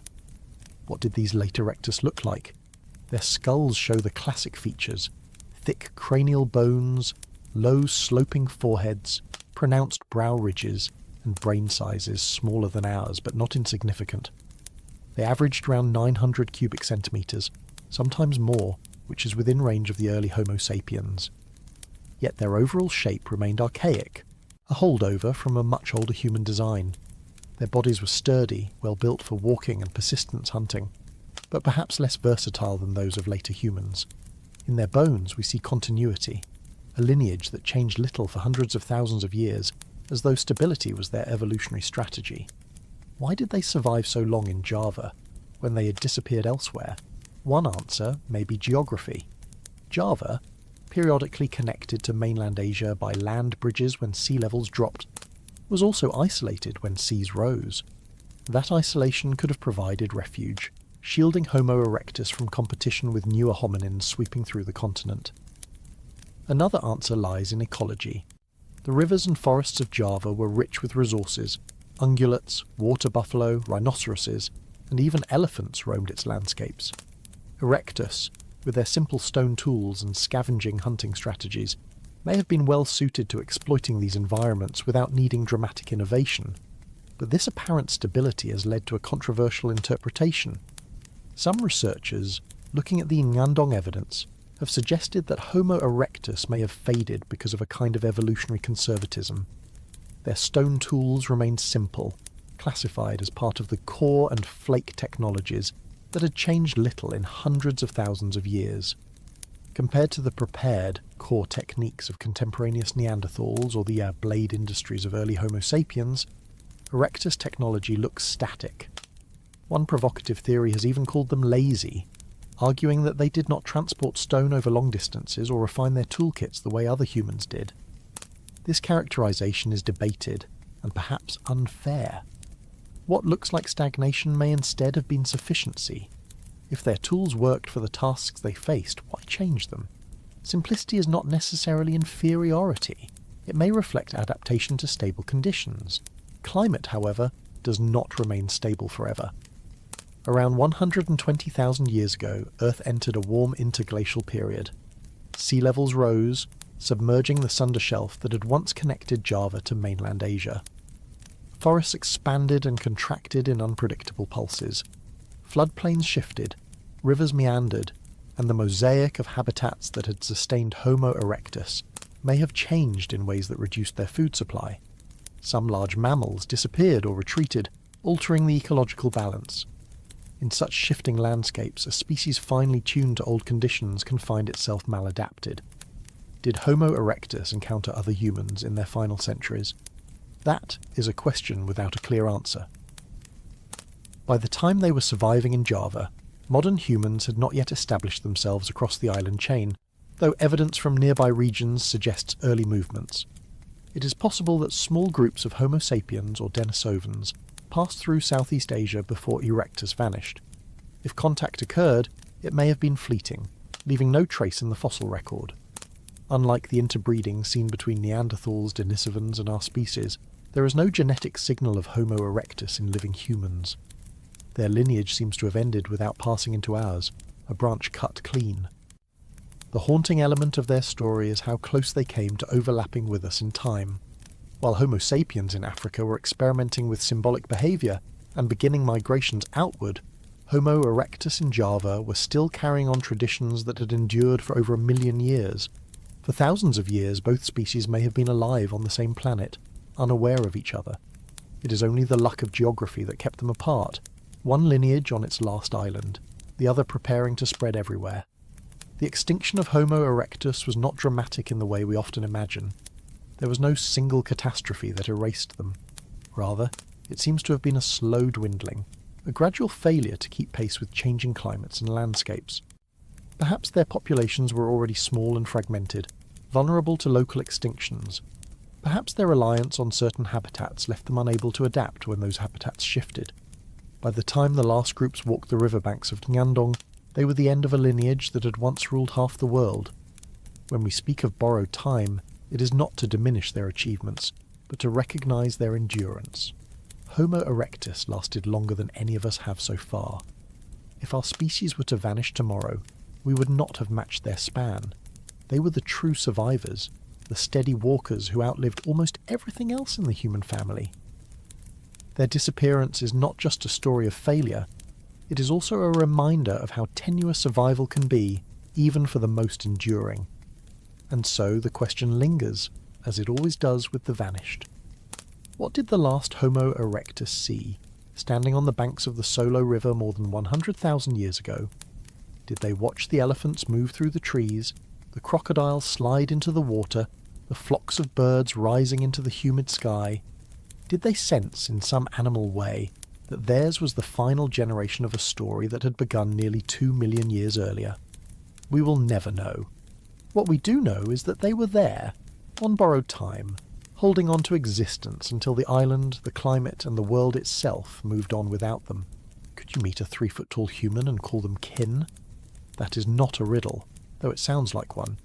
It is the story of a very real discovery on a small Indonesian island, where bones of a tiny human challenged every assumption about who counted as us.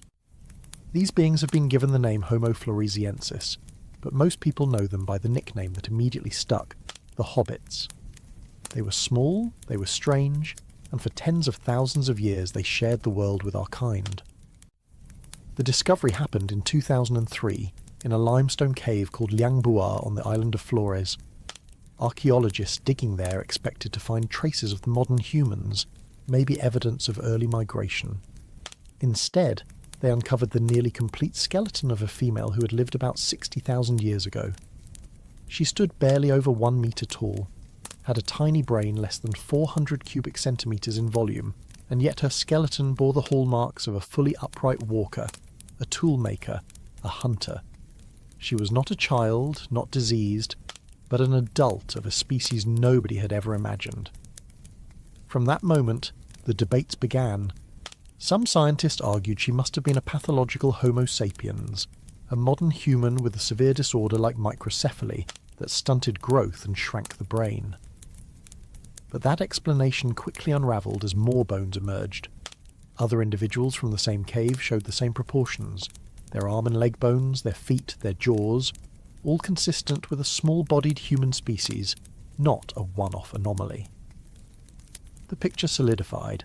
On Flores, for perhaps hundreds of thousands of years, a population of tiny humans had lived and thrived. How did they get there? The origins of Homo floresiensis remain one of the great puzzles. Flores has never been connected to the Asian mainland, even at the lowest sea levels. To reach it requires crossing open water, a challenge even for modern seafarers. And yet, some early humans managed it. One theory suggests that ancestors of Homo floresiensis, perhaps early migrants resembling Homo erectus, arrived on rafts of vegetation washed out by storms or tsunamis. Ocean currents could have carried them across the straits. Once on the island, they adapted to its peculiar environment in ways that still astonish us. That adaptation took the form of island dwarfism, a well-documented evolutionary response in mammals. On islands where resources are limited and large predators absent, big animals often shrink over generations, conserving energy and thriving at smaller body sizes. The same process works in reverse for small animals, which sometimes grow larger when freed from predators. Flores was a perfect laboratory. The island hosted dwarf elephants called stegodon, some only the size of a cow. It harboured giant storks and giant monitor lizards, including ancestors of the Komodo dragon. Into this mix came a human lineage, and the result was a species reduced to half our height, with small brains but sophisticated survival strategies. The brain size of Homo floresiensis has always been a sticking point. At about 400 cubic centimetres, it is smaller than that of a chimpanzee. And yet, at Liangbua and nearby sites, archaeologists found stone tools clearly associated with these beings. They made flakes, points, and cutting edges from local rocks, tools sufficient for hunting stegodon calves and butchering carcasses. Some evidence even suggests they controlled fire, though this remains debated. The key point is that brain volume alone does not dictate intelligence. The structure of the brain, the density of its wiring, and the cultural practices of a group matter as much or more than sheer size. Homo floresiensis, whatever their mental world, were capable of sustaining a population for tens of millennia. Their world was not empty. On Flores, they would have shared the land with crocodiles, giant birds, and the formidable Komodo dragons, which could reach lengths of 3 meters. To survive among such animals required cunning and cooperation. The dwarf elephants were a crucial resource, but also a challenge. Full-grown adults may have been too large to hunt, but the young would have been vulnerable. The stone tools found at sites like Matamenga, another locality on Flores, show a tradition stretching back hundreds of thousands of years, possibly to the ancestors of Homo floresiensis. This continuity suggests they were not accidental visitors, but a long-term, stable presence. Dating the remains has refined our understanding of their timeline. Initially, some researchers believed they survived until as recently as 12,000 years ago, which would have placed them almost within the reach of oral traditions. Later dating, however, revised this. The bones from Liangbua belong to individuals who lived between about 100,000 and 60,000 years ago. That still means they were contemporaries of Neanderthals, Denisovans, and early Homo sapiens. At a time when multiple human lineages walked the earth, Flores was home to one of the strangest. The haunting part of the story is how recently they vanished. If Homo floresiensis was still alive 60,000 years ago, that overlaps with the period when our species was spreading across Asia. It raises the possibility, however fleeting, that humans and hobbits could have encountered one another. Did they meet on riverbanks or in forests? Did our ancestors recognize them as kin or as something alien? No evidence confirms contact, but the potential is difficult to ignore. Another haunting element lies in folklore. Local traditions on Flores speak of small, hairy people called the Ebugogo, said to have lived in caves, spoken in murmurs, and stolen food from villagers. These tales persisted into the 19th century, long before the bones were found. Some suggest these are just myths, retrofitted onto the discovery. Others wonder if memory of real encounters with diminutive humans could have filtered down through oral tradition. It is speculation, not evidence, but in a world where hobbits once truly lived, it is tempting to imagine. The broader significance of Homo floresiensis is that they forced us to question the neat ladder of human evolution we once imagined. For much of the 20th century, the story was told as a straight line, from Australopithecus to Homo habilis to Homo erectus to Homo sapiens.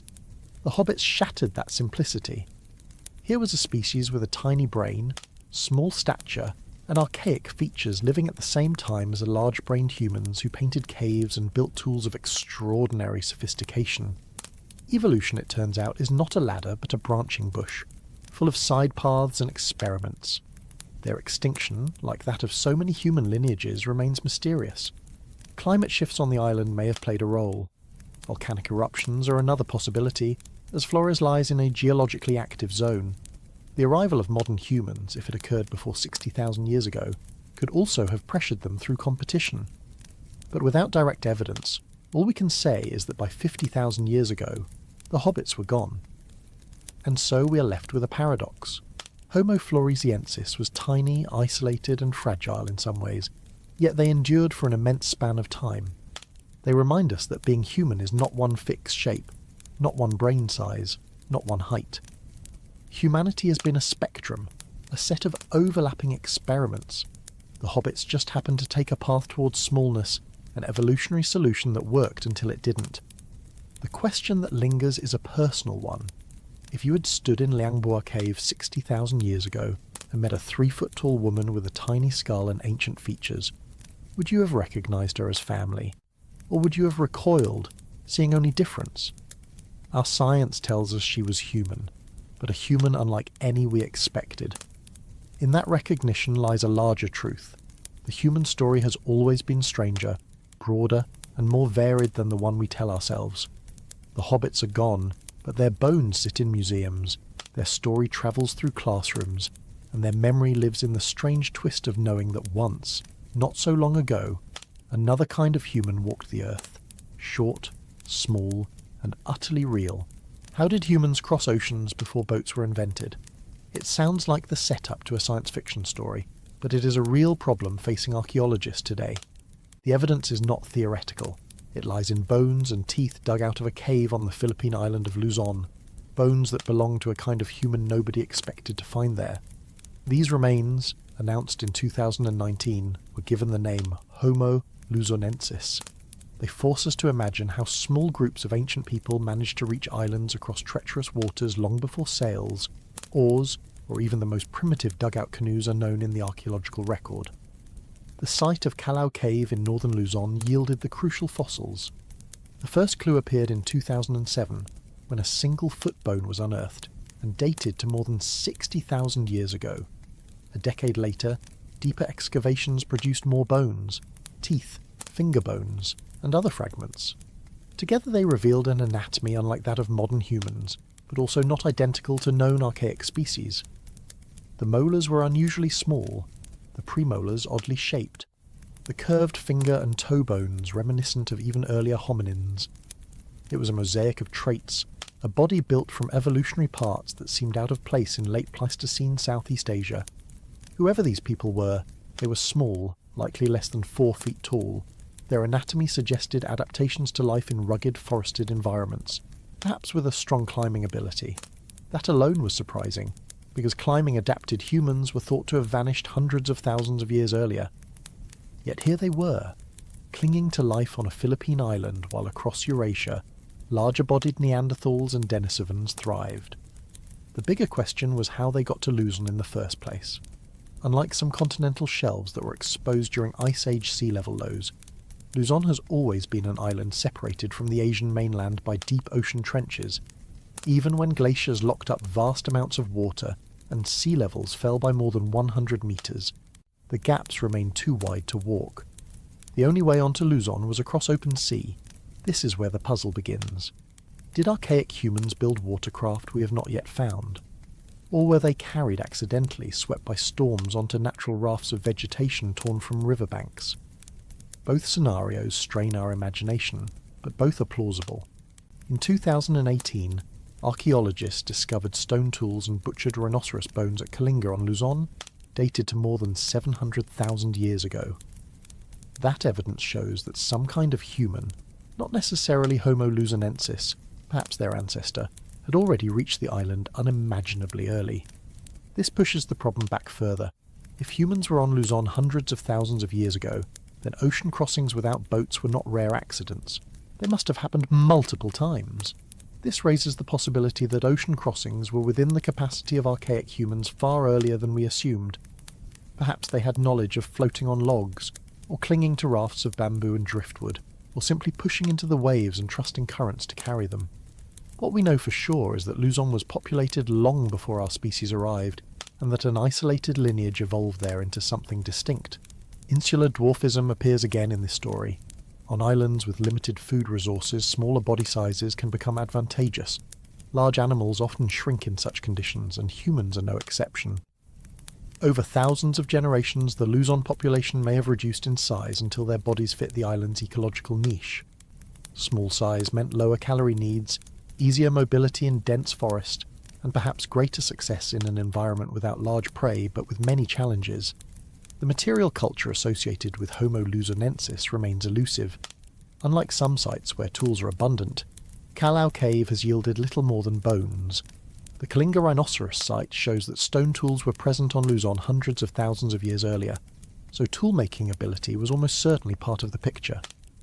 But whether the Luzon people carried on that tradition, and what form it took, remains unknown. In some ways, this lack of evidence deepens the mystery. We can reconstruct their anatomy, we can speculate about their isolation, but the texture of their daily lives is hidden from us. Still, we can piece together a likely ecological world. Luzon in the late Pleistocene was home to pygmy elephants, giant rats, and large reptiles. These island ecosystems, shaped by isolation, tend to produce strange assemblages of species. For small-bodied humans, survival would have meant adapting to available prey, gathering fruits and tubers, and avoiding predators like crocodiles. In such a setting, climbing skills and agility would have been useful, and the curved finger bones of Homo luzonensis may reflect exactly that kind of adaptation. What makes this story especially haunting is the timing. The remains date to between 100,000 and 50,000 years ago. That places them squarely in the same age as Neanderthals in Europe, Denisovans in Asia, and the earliest expansions of Homo sapiens beyond Africa. Once again, the picture of the past fills with diversity. Our species was not alone. The world was a patchwork of human forms, each clinging to their own ecological stage. On Luzon, one of those forms was small, island-bound, and almost invisible to history until a few bones in a cave gave them back their name. The name itself, Homo luzonensis, is a reminder that these beings are not abstractions. They lived on a real island, in real forests, under the same stars as us. Yet their entire known existence can be held in a shoebox of fossils. From so little, we try to imagine their world. It is humbling, because it shows how fragile our knowledge is. One excavation pit can add a whole new branch to the human tree. One overlooked bone can redraw migration maps that seemed settled. It also forces us to think differently about human capacity. If populations of archaic humans were crossing seas hundreds of thousands of years ago, perhaps we have underestimated their abilities. Maybe they had a kind of proto-seafaring, not in the sense of charts and sails, but in the sense of curiosity, persistence, and willingness to take risks. After all, islands like Luzon are visible from distant shores on clear days. The temptation to find out what lay beyond the horizon may not be uniquely modern. The haunting question is why they disappeared. By 50,000 years ago, the bones vanish. Did climate shifts change their habitat? Did volcanic eruptions devastate the island? Or did modern humans, arriving in waves across Southeast Asia, outcompete them? The answers remain elusive, but the pattern is familiar. Many human lineages endured in isolation until the arrival of Homo sapiens, after which their traces quickly fade. Luzon may have been no exception. And so the story of Homo luzonensis becomes part of a larger theme. Humans were not a single march of progress, but a multitude of experiments.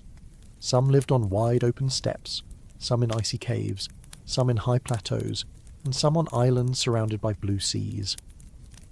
Luzon's people remind us that even the most remote places were touched by human presence long before history began. If you stood on a Philippine shore 70,000 years ago and looked inland, you might have seen small figures moving in the forest, gathering, hunting, surviving in ways both familiar and strange. Would you have recognized them as human? They had hands, they walked upright, they left bones in caves. They were human in every way that mattered, and yet they were different enough to force us to widen the very definition of what human means. The island puzzle is not solved. It is only deepened. With every discovery, the sea crossings of the ancient world seem less impossible and more inevitable. Perhaps humans of all kinds have always been drawn to the edges of maps, to the line where land meets water, and beyond. Were Ice Age humans really just meat-eaters? If you ask someone to picture a Neanderthal or an early Homo sapiens, most people imagine a figure trudging across snow, dragging a heavy mammoth leg over one shoulder, or standing before a roaring fire surrounded by bones and hides. It is an image cemented by popular culture, but it may not reflect reality. The more carefully we study the microscopic traces left in teeth, the burnt fragments scattered in caves, and the chemical signals locked inside ancient bones, the more complicated the picture becomes. Humans 100,000 years ago were not eating the same things everywhere. Instead, their diets diverged, shaped by climate, landscape, and culture. Let us begin with Neanderthals. For a long time, the stereotype of Neanderthals as exclusively carnivorous seemed supported by data. Bones from sites in Belgium, dating to around 100,000 years ago, show nitrogen isotope ratios that are remarkably high. These isotopes act as a chemical fingerprint of diet. The higher they are, the more meat was consumed, because carnivores accumulate the isotopic signature of the animals they eat. In the case of the Belgian Neanderthals, the results suggest diets that place them squarely at the top of the food chain, comparable to wolves or lions. This seemed to confirm the idea of Neanderthals as specialist hunters, focused on large herbivores like mammoth, bison and reindeer. But then came discoveries that disrupted the neat story. At El Cedron Cave in Spain, Neanderthal teeth revealed different traces. The calculus, the hardened plaque preserved for tens of thousands of years, contained fragments of starch granules, plant fibres, and even chemical compounds associated with medicinal plants like yarrow or chamomile. These Neanderthals were not only eating plants, but perhaps experimenting with them, possibly even using bitter herbs for health. Their nitrogen isotopes were lower too, pointing to a mixed diet. The contrast between Belgium and Spain makes it clear that Neanderthals were not locked into a single way of eating. They adapted to their environments, sometimes leaning heavily on meat in the north, sometimes diversifying with plants in southern forests. This variability reminds us that humans are opportunistic feeders. Early Homo sapiens demonstrate the same pattern. At sites across Africa dating to roughly the same period, we see evidence for what archaeologists call broad-spectrum economies. Instead of relying solely on big game, people gathered a wide range of resources: shellfish, small game, nuts, seeds and roots. One striking case comes from Mozambique, where stone tools show microscopic wear consistent with grinding plant matter. Analysis of residues reveals sorghum, a wild grass still important today as a cereal crop. This is one of the earliest examples of humans processing starchy seeds. Nearly 100,000 years before agriculture, such practices show flexibility. Grinding seeds is labour-intensive compared to spearing a large animal, but it provides a reliable fallback when herds are scarce. It also marks an important cognitive step, knowing how to process tough, fibrous foods into something edible and digestible. That kind of knowledge spreads within communities and becomes part of cultural survival strategies. Other clues about diet come from unlikely sources like tortoise shells. At some Middle Eastern sites, archaeologists have found cracked tortoise shells with burn marks, suggesting they were roasted and eaten. Tortoises are slow and easy to catch, essentially a kind of prehistoric fast food. They provide meat without the risks of hunting large prey, and they can be stored alive until needed. Evidence for this behaviour appears both in Neanderthal and Homo sapiens contexts, indicating that both groups saw the value in small, predictable meals. What emerges from all this is a picture of divergence, but not in the sense of one group eating plants and the other eating meat. Instead, divergence means variation across space and time. In colder northern Europe, Neanderthals may have relied more heavily on meat because plant resources were limited for much of the year. In Mediterranean or forested regions, their diets broadened to include nuts, tubers and herbs.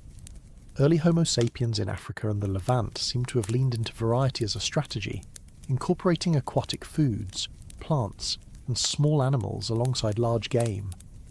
The question then is whether these dietary differences mattered for survival. Some researchers suggest that the broader diet of Homo sapiens gave them an advantage in times of stress. When climate shifted or herds moved, sapiens could fall back on fish, seeds, or small animals. Neanderthals, if too specialised in some regions, may have been more vulnerable when prey populations declined. But we should be cautious. The evidence shows Neanderthals were capable of dietary flexibility too, as El Cedron demonstrates. It may not be that one species was smarter or more adaptable, but that the environments they occupied pushed them toward different emphases. There is also the question of cooking. Both Neanderthals and Homo sapiens used fire, and cooking dramatically expands what can be eaten. Starches become digestible, toxins are reduced, and flavours are unlocked. Burnt plant remains in hearths, and traces in dental calculus show that both groups knew how to transform raw ingredients into meals. This further complicates the stereotype of raw meat eaters. By 100,000 years ago, cooking was deeply embedded in human life, shaping not just diet but social organisation around hearths. One haunting line of evidence comes from bones themselves.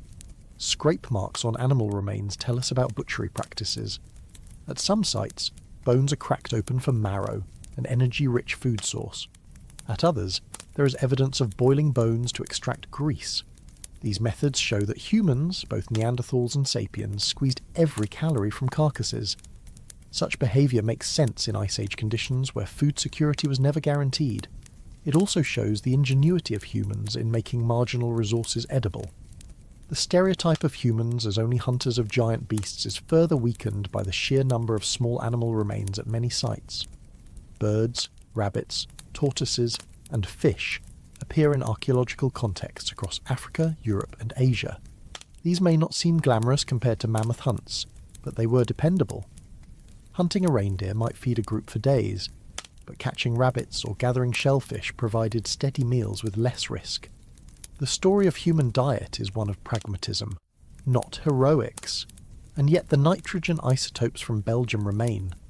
They remind us that in some contexts Neanderthals really did function as apex carnivores. This raises another intriguing question. How did their bodies handle such high levels of protein? Modern humans eating too much lean meat risk protein poisoning, sometimes called rabbit starvation. To avoid this, fat and carbohydrates are needed. Perhaps Neanderthals balanced their diets with marrow and fat from large herbivores, or with seasonal plants when available. It is a puzzle still unresolved, but it underscores that their survival required careful ecological knowledge. Meanwhile, the early experiments in plant processing by Homo sapiens hint at something that would later transform the world. Grinding sorghum in Mozambique around 100,000 years ago is not agriculture, but it foreshadows the cognitive link between food and technology. Once humans learned to unlock the calories of tough seeds with grinding stones, a pathway opened toward farming tens of millennia later. It shows that the seeds of agriculture were being tested long before they sprouted into fields. When we step back, the picture of human diet 100,000 years ago is not one of monotony, but of divergence and experimentation. Different groups across different regions developed distinct solutions to the eternal question of what to eat. Some relied on large prey, some diversified with plants and small animals, and some invented entirely new ways of processing foods. These differences were not static. As climates shifted and populations moved, diets shifted too. The human story is one of constant adaptation, and food is at the heart of that story. So were Ice Age humans just meat eaters? The answer is no, or at least not always. They were hunters, yes, but also gatherers, processors, experimenters, and opportunists. They ate what they could, what they knew, and what their landscapes offered. The haunting question is how much we are still shaped by those ancient diets. Do our modern cravings for meat, fat, or starch echo the survival strategies of people in caves 100,000 years ago? Or have we long since broken away from those ancestral patterns, inventing cuisines that bear little resemblance to the pragmatic meals of our forebears? We will never taste the exact flavours of that time, but the bones, the seeds, and the shells tell us enough to know that human diets then were as diverse as human cultures now. Survival was never about eating just one thing. It was about finding many ways to eat and passing that knowledge along. How advanced was technology when the world was still stone? It is easy to imagine the Stone Age as a time of crude flakes and rough tools, with our ancestors just barely managing to chip edges sharp enough to butcher meat. Yet the evidence from 100,000 years ago challenges this picture. By then, humans were not only breaking stone but engineering it, combining materials, harnessing fire, and producing composite tools that required planning and skill. In many ways, the world of technology was already far beyond simple rocks struck against rocks. One of the clearest signs of this sophistication comes from the Levallois technique. At first glance, Levallois flakes might just look like any other stone tools, but their creation reveals a leap in abstract thinking. Instead of striking randomly, toolmakers carefully prepared cores, shaping a block of stone in a deliberate sequence so that when struck, it would yield a flake of predetermined size and shape. This was not improvisation, but design. It required visualizing the final product, understanding how force would travel through stone, and preparing a plan in advance. Levallois tools appear across Africa, Europe and Asia during this period, suggesting that both Homo sapiens and Neanderthals shared this technological innovation. But stone alone was not enough. To make a tool truly effective, it often had to be attached to something else. A sharp flake could cut, but mounted on a wooden shaft it became a spear. This is where resin comes into the story. At sites in Africa and Europe, archaeologists have discovered traces of natural adhesives used for hafting stone points onto handles. In some cases, this adhesive was a mixture of plant resin, such as from conifers, combined with ochre to strengthen and stabilise it. The process was far from simple. Resin had to be collected, often by heating or tapping trees, and then processed to achieve the right consistency. Too brittle, and the point would snap off. Too sticky, and it would not hold under stress. To master this required experimentation and the ability to remember and teach successful recipes. The use of fire to transform materials extended beyond adhesives. One of the most striking examples comes from southern Africa, where early Homo sapiens discovered that certain stones, like silkrete, could be heat-treated to improve their flaking qualities. At sites such as Pinnacle Point, pieces of silkrete were deliberately placed in hearths, where controlled heating altered their structure at the microscopic level. After heating, the stone fractured more predictably, and could be shaped into sharper, more durable blades. This practice, dating back nearly 100,000 years, represents one of the earliest known cases of humans deliberately using fire as a technology to alter raw materials. It was not accidental. It required knowledge of how long and how hot to heat the stone without destroying it. In effect, it was an early form of material science. Alongside stone and resin, bone also entered the technological repertoire. In Morocco, archaeologists have found bone knives dating to around 90,000 years ago. These tools show deliberate shaping and polishing, with edges designed for cutting tasks. Bone as a raw material requires different skills than stone. It is less predictable in fracture but can be worked into finer points and smoother edges. The choice to use bone reflects flexibility and creativity. It also shows that humans were not limited to a single raw material, but drew on whatever resources were available, adapting techniques accordingly. When we put these pieces together, the Levallois technique, resin hafting, heat-treated stone and bone knives, we see a technological world that is far richer than the old stereotype of cavemen with crude clubs. These were people who understood materials, who planned sequences of actions in advance, and who combined different components to produce more effective tools. Such behaviour suggests a capacity for abstract thought, experimentation, and teaching. After all, none of these techniques are obvious at first glance. Someone had to invent them, test them, and pass them on. The presence of adhesives is particularly telling. Hafting transforms the way a tool works, increasing force and precision. But it also transforms the way humans interact with tools. A composite tool has multiple parts, each requiring its own preparation. Wood must be cut and shaped, stone knapped, resin collected and processed, and sometimes bindings added from sinew or fibre. This means that tool-making becomes a social process, with different tasks potentially carried out by different members of a group. It also means that knowledge must be stored not just in individuals but in communities, carried through tradition and teaching. Some researchers argue that these innovations hint at cognitive complexity on par with our own. To visualize a flake before it exists, to mix adhesives with the right proportions, to heat stone to just the right temperature without shattering it. All of these require planning depth, working memory and communication. They show that by 100,000 years ago, humans had already crossed a threshold. We were no longer just reacting to the environment. We were actively transforming it with knowledge and intention. Yet we should be cautious in drawing straight lines from these technologies to modern engineering. The scale was different, the context specific. Heat-treating silkrete was not metallurgy, but it foreshadowed the logic that would later allow humans to smelt ores and forge metals. Resin hafting was not industrial chemistry, but it carried the same principle of combining substances to create new functions. Bone knives were not factory-made cutlery, but they showed an ability to see potential in the natural world and shape it to human ends.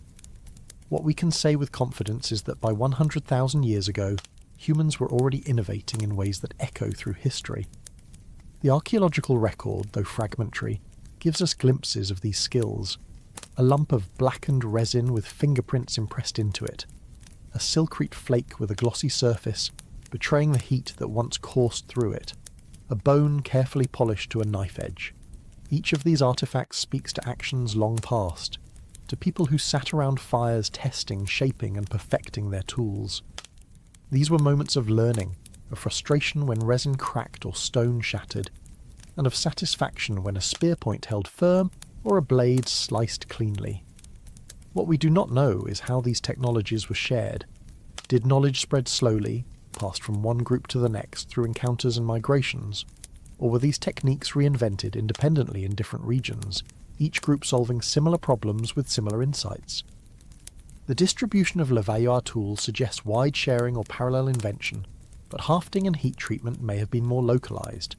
The answer matters, because it tells us whether human populations of the time were connected by networks of knowledge or isolated innovators scattered across continents.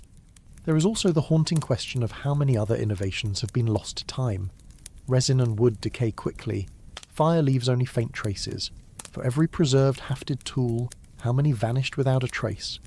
For every heat-treated flake, how many crumbled away?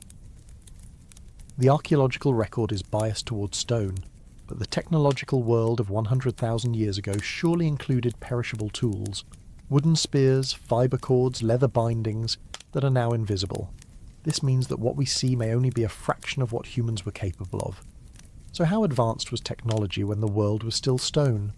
More advanced than we once believed, but still deeply human in scale. It was not about factories or machines, but about firelit experiments, small groups tinkering with the resources at hand. It was about seeing possibility in stone, bone, and resin, and turning those possibilities into survival. It was about the first sparks of engineering, not yet industrial, but already ingenious. The haunting question we're left with is how many thresholds we crossed without knowing it. When someone in southern Africa first realized that heat could transform stone, did they sense the weight of that discovery? Or was it just another small adjustment, another trick for making better blades, quickly absorbed into daily life and forgotten as innovation turned into tradition? The deep truth is that technology often grows not through sudden revolutions, but through countless small refinements, each one building quietly on the last. 100,000 years ago, humans were already living in that rhythm of discovery and tradition, and in many ways, we still are. What happened when Neanderthals and sapiens met face to face? It is one of the most haunting questions in human history, because these meetings were not imagined. They left bones, stone tools, and hearths layered in the same soils. Between 120,000 and 90,000 years ago, the Levant, that narrow strip of land bridging Africa and Eurasia, became the stage for encounters between two species of humans. Neither side was a shadow or a stranger.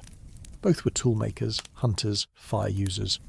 Both could read the landscape, plan a hunt, and comfort their young. The Levant was not just a place on the map. It was the seam where continents touched, where humans who had walked out of Africa found themselves face to face with their cousins who had long ruled Eurasia. The evidence for these crossings comes from caves like Skul and Kafze in present-day Israel, where burials of early Homo sapiens date to around 100,000 years ago. Just north and west, in places like Kabara and Amud, Neanderthal skeletons appear in layers that overlap in time. This was not a case of one species replacing the other in a single sweep. Instead, it seems that for tens of thousands of years, populations of Neanderthals and sapiens alternated in occupying the same valleys, sometimes coexisting in nearby sites, other times separated by ecological shifts that favoured one or the other. The Levant at that time was not a fixed backdrop, but a shifting climate border. During warmer and wetter phases, the region looked more like a savanna woodland, with animals such as gazelle and fallow deer ranging widely. In colder and drier phases, steppe-like environments pushed southward, bringing species such as aurochs and equids. These swings in climate determined not only the animals available, but also the plants and water sources. For humans, it meant that the land sometimes looked familiar to African-born sapiens, and at other times favoured the cold-adapted hunting strategies of Neanderthals. The archaeological record shows remarkable similarities in technology. Both groups made Levallois points. Both used fire, both processed animal carcasses with efficiency. At sites such as Tabun Cave, stratigraphic layers contain tools that could have been made by either group. This makes it difficult for archaeologists to pin down who was present at any given time. But perhaps that is the point. The two were not separated by an unbridgeable gulf of ability. They were matched in many respects, which may be why their encounters were complex. What would it have meant for a group of sapiens moving northward from Africa to suddenly see another kind of human? The Neanderthals of the Levant were robust, with broad bodies and stocky builds suited to retaining heat in cooler climates. To African sapiens they must have seemed familiar yet strange. Faces with heavy brow ridges, eyes deep set, jaws projecting slightly forward. But they walked upright, carried tools, and tended fires. The recognition of sameness must have been immediate, even if differences stood out. Competition seems inevitable. The animals hunted by both species overlapped: gazelle, deer, wild cattle. Archaeological sites show similar patterns of butchery, marrow extraction, and fire use. In an environment that could only support limited populations, one group's success in hunting may have meant another's scarcity. The Levant, narrow and bounded, was not a limitless plain, but a bottleneck where resources could run thin. This ecological pressure would have heightened the stakes of coexistence. Yet the record also suggests that the two species sometimes occupied the region in alternating waves, perhaps tracking climate shifts. When wetter periods made the land resemble African grasslands, sapiens populations thrived. When colder, drier conditions prevailed, Neanderthals, already adapted to such climates in Europe and Western Asia, may have moved in. These shifts hint that the Levant was not just a crossroads of populations, but also a pendulum of replacement, where climate dictated which human species held the ground. The question of contact goes deeper. Did these groups only compete, or did they sometimes interact in ways more intimate? A fragment of bone, a tooth, cannot tell us about a conversation or a glance, but the close overlap in time and place makes interaction nearly certain. Some scholars point to hybrid-looking fossils, though interpretations remain debated.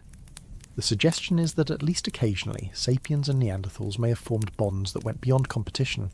If so, the Levant was not only a battleground, but also a zone of entanglement. Still, the archaeological evidence is thin on human interactions themselves. We see hearths, tools, burials. We can infer hunting strategies from cut marks on bones. Neanderthals at Amud Cave appear to have hunted large ungulates with coordinated tactics, driving them into difficult terrain. Sapiens at Kafse show a broader spectrum of prey, including smaller animals and possibly more flexible foraging. This contrast suggests different approaches to survival. It may have meant that in some contexts the two species could occupy overlapping landscapes without direct conflict by exploiting slightly different niches.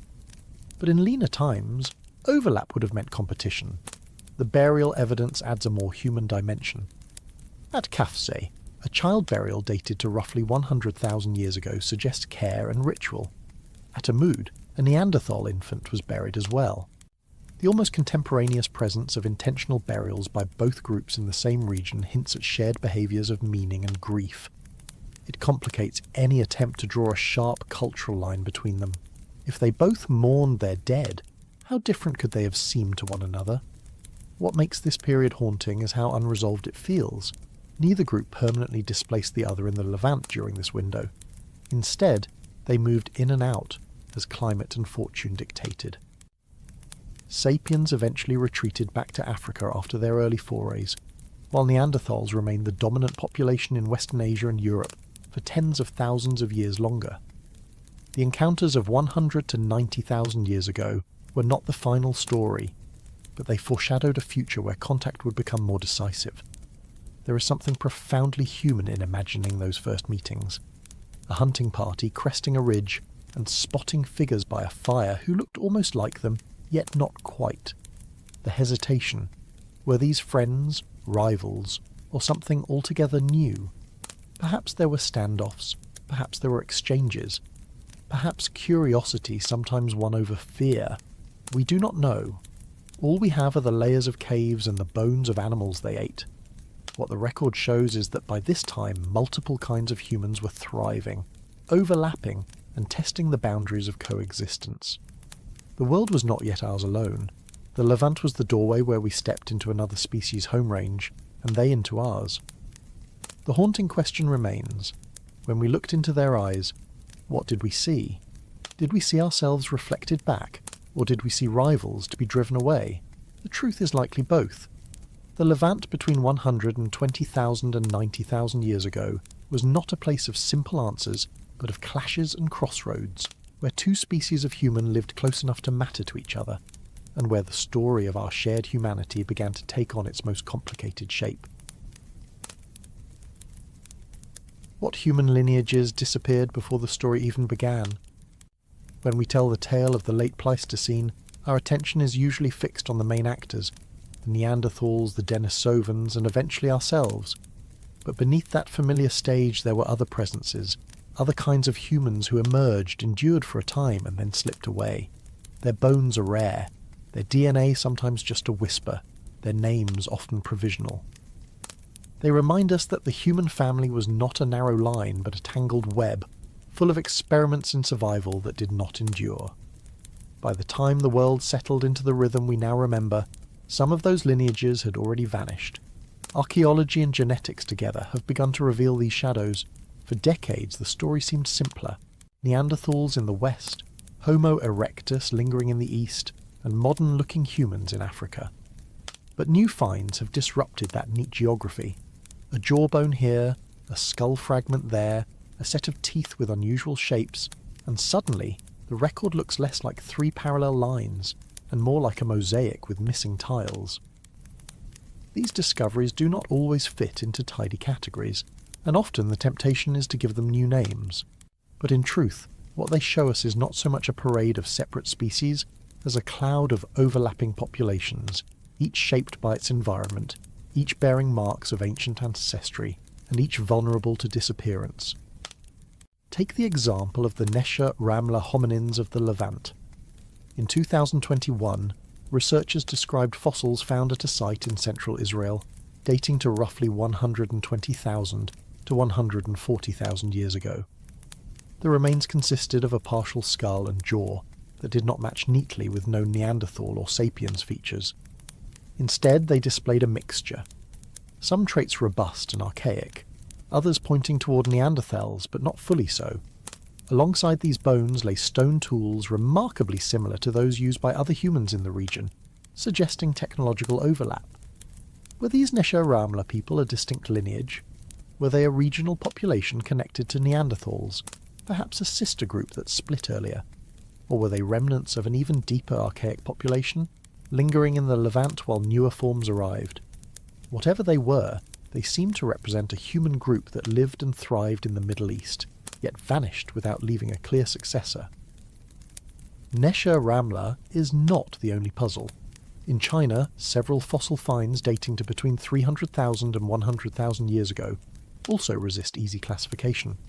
The skull from Dali, found in the 1970s and dated to around 209,000 years ago, combines a large brain size with thick cranial bones and robust brow ridges. The Harbin skull, sometimes nicknamed Dragon Man, is another example. Massive, archaic-looking, yet with brain volume approaching the modern range. These fossils suggest populations that were neither classic Homo erectus nor clearly Denisovan, though genetic evidence hints they may have been related to the Denisovan lineage. For now, we cannot say with certainty who they were. What we can say is that they lived, hunted, and died across East Asia for tens of thousands of years, and then left little but bones too strange to classify. This pattern repeats across the Old World. In southern Africa, fossils like those at Florisbad, dating to around 260,000 years ago, show a mix of archaic and modern traits. In Europe, specimens such as the Cima de los Huesos hominins from Spain, dating to over 400,000 years ago, appear to be ancestors of Neanderthals, but also carry unexpected genetic signals that link to Denisovans. These populations tell us that lineages split and rejoined, that hybrids were not rare, and that extinction often followed soon after. Genetics has added another layer of strangeness. When scientists sequence the DNA of Neanderthals and Denisovans, they sometimes find traces of ancestry that cannot be explained by known groups. These so-called ghost populations left no clear fossils we can point to, yet their genetic fingerprints survive inside the genomes of other archaic humans. It is as if there were entire peoples we have never seen, who interbred with Neanderthals or Denisovans, and then vanished completely. We cannot give them names, we cannot reconstruct their faces, but we know they existed. They stand as the ultimate reminder of how incomplete the fossil record is, and how many human kinds have been lost to time. The Middle Pleistocene, the period between roughly 800,000 and 120,000 years ago, was especially rich in these experiments. Populations were spread thin across continents, often isolated by deserts, mountains, or climate swings. When conditions allowed, they expanded and sometimes met. When conditions worsened, they dwindled. The result was a dynamic patchwork of humans, some robust and long-lived, others fragile and fleeting. The ones we remember, Neanderthals, Denisovans, sapiens, are only the survivors. The others were already gone by the time our story took its most familiar shape. What would these vanished humans have been like in life? Their bones suggest strong bodies, capable hunters, skilled at making tools. Nesher Ramler hominins used Levallois technology, striking cores with precision to produce sharp flakes. The Dali skull and Harbin fossil suggest big brains, though brain size alone tells us little about behaviour. At Florisbad, stone tools and animal remains point to organised hunting and butchery. These were not primitive creatures wandering without skill. They were humans by any fair measure, part of the same unfolding experiment of survival that produced us. Their disappearance raises unsettling questions. Did they vanish because they were replaced by better adapted groups, or did they simply merge into other populations until their distinctiveness faded? Was extinction sudden, driven by climate collapse or competition, or was it gradual, a long decline into obscurity? We may never know. What we do know is that the record of humanity is not one of steady progress, but of branching and pruning, where many branches ended before they could become thick trunks. When we look back at 300,000 to 100,000 years ago, what stands out is the sheer variety of humans alive at once. Erectus lingered in Indonesia, Neanderthals dominated Europe, Denisovans roamed Asia, sapiens were spreading through Africa, and then there were these other groups, Nesher Ramler, Dali, Harbin, Florisbad. It was a world crowded not just with animals, but with humans of many kinds. Some we can name, others we can only glimpse, and still others we know only as shadows in DNA. The haunting reality is that most of them are gone. Their faces will never be reconstructed with certainty. Their languages, if they had them, are silent, their cultures erased. What we have instead are fragments of bone and stone, which whisper that they were here. When we find them, we are reminded that the story of humanity was never inevitable. Survival was a matter of chance as much as adaptation. For every lineage that lasted, others disappeared before anyone could tell their tale. So when we ask what lineages disappeared before the story even began, the answer is many. More than we can name, more than we will ever know. They were humans who walked the earth, hunted, raised children, and watched the same stars, but whose names and stories are lost. They remind us that our species is not the whole of humanity, just the last surviving thread in a tapestry woven with countless others. The haunting question lingers. How many human faces have been erased by time, and how much of ourselves do we still carry from the ones already gone? If you stood there 100,000 years ago, would you know who survives? The world at that moment was filled with humans of many kinds. You would not have had to search hard to find them. From the forests of Europe to the mountains of Central Asia, from the caves of the Levant to the islands of Southeast Asia, from the savannas of Africa to the rivers of Siberia, there were humans everywhere. Some were short, some tall, some broad, some delicate. Their faces were not all the same. Their skulls told different stories, and their tools reflected their local traditions. Yet they were all recognisably human. If you had walked among them, you would have seen Neanderthals, thick-browed, powerful, and at home in cold landscapes. You might have met Denisovans, still elusive to us now, but then fully present, hunting across the vastness of Asia. on an island in what we now call Indonesia, small-bodied Homo floresiensis, 3 feet tall, were making their way through forests with stone tools in hand. On another island to the north, in Luzon, another small-bodied species existed, with its own ancient heritage. In Africa, populations of early Homo sapiens were moving between grasslands and rivers, gathering plants, hunting, experimenting with fire and stone. And far to the east, the last communities of Homo erectus still held on, stubbornly enduring on the island of Java. 6 kinds of humans, 1 planet. No clear sign of who would last. It is easy, looking back from today, to imagine inevitability, to see our own species as the destined survivor. But if you had been alive then, you would not have known which lineage would carry the story forward. Neanderthals had the advantage of being well adapted to cold environments. Denisovans seemed vast in range, stretching from Siberia to the Tibetan plateau.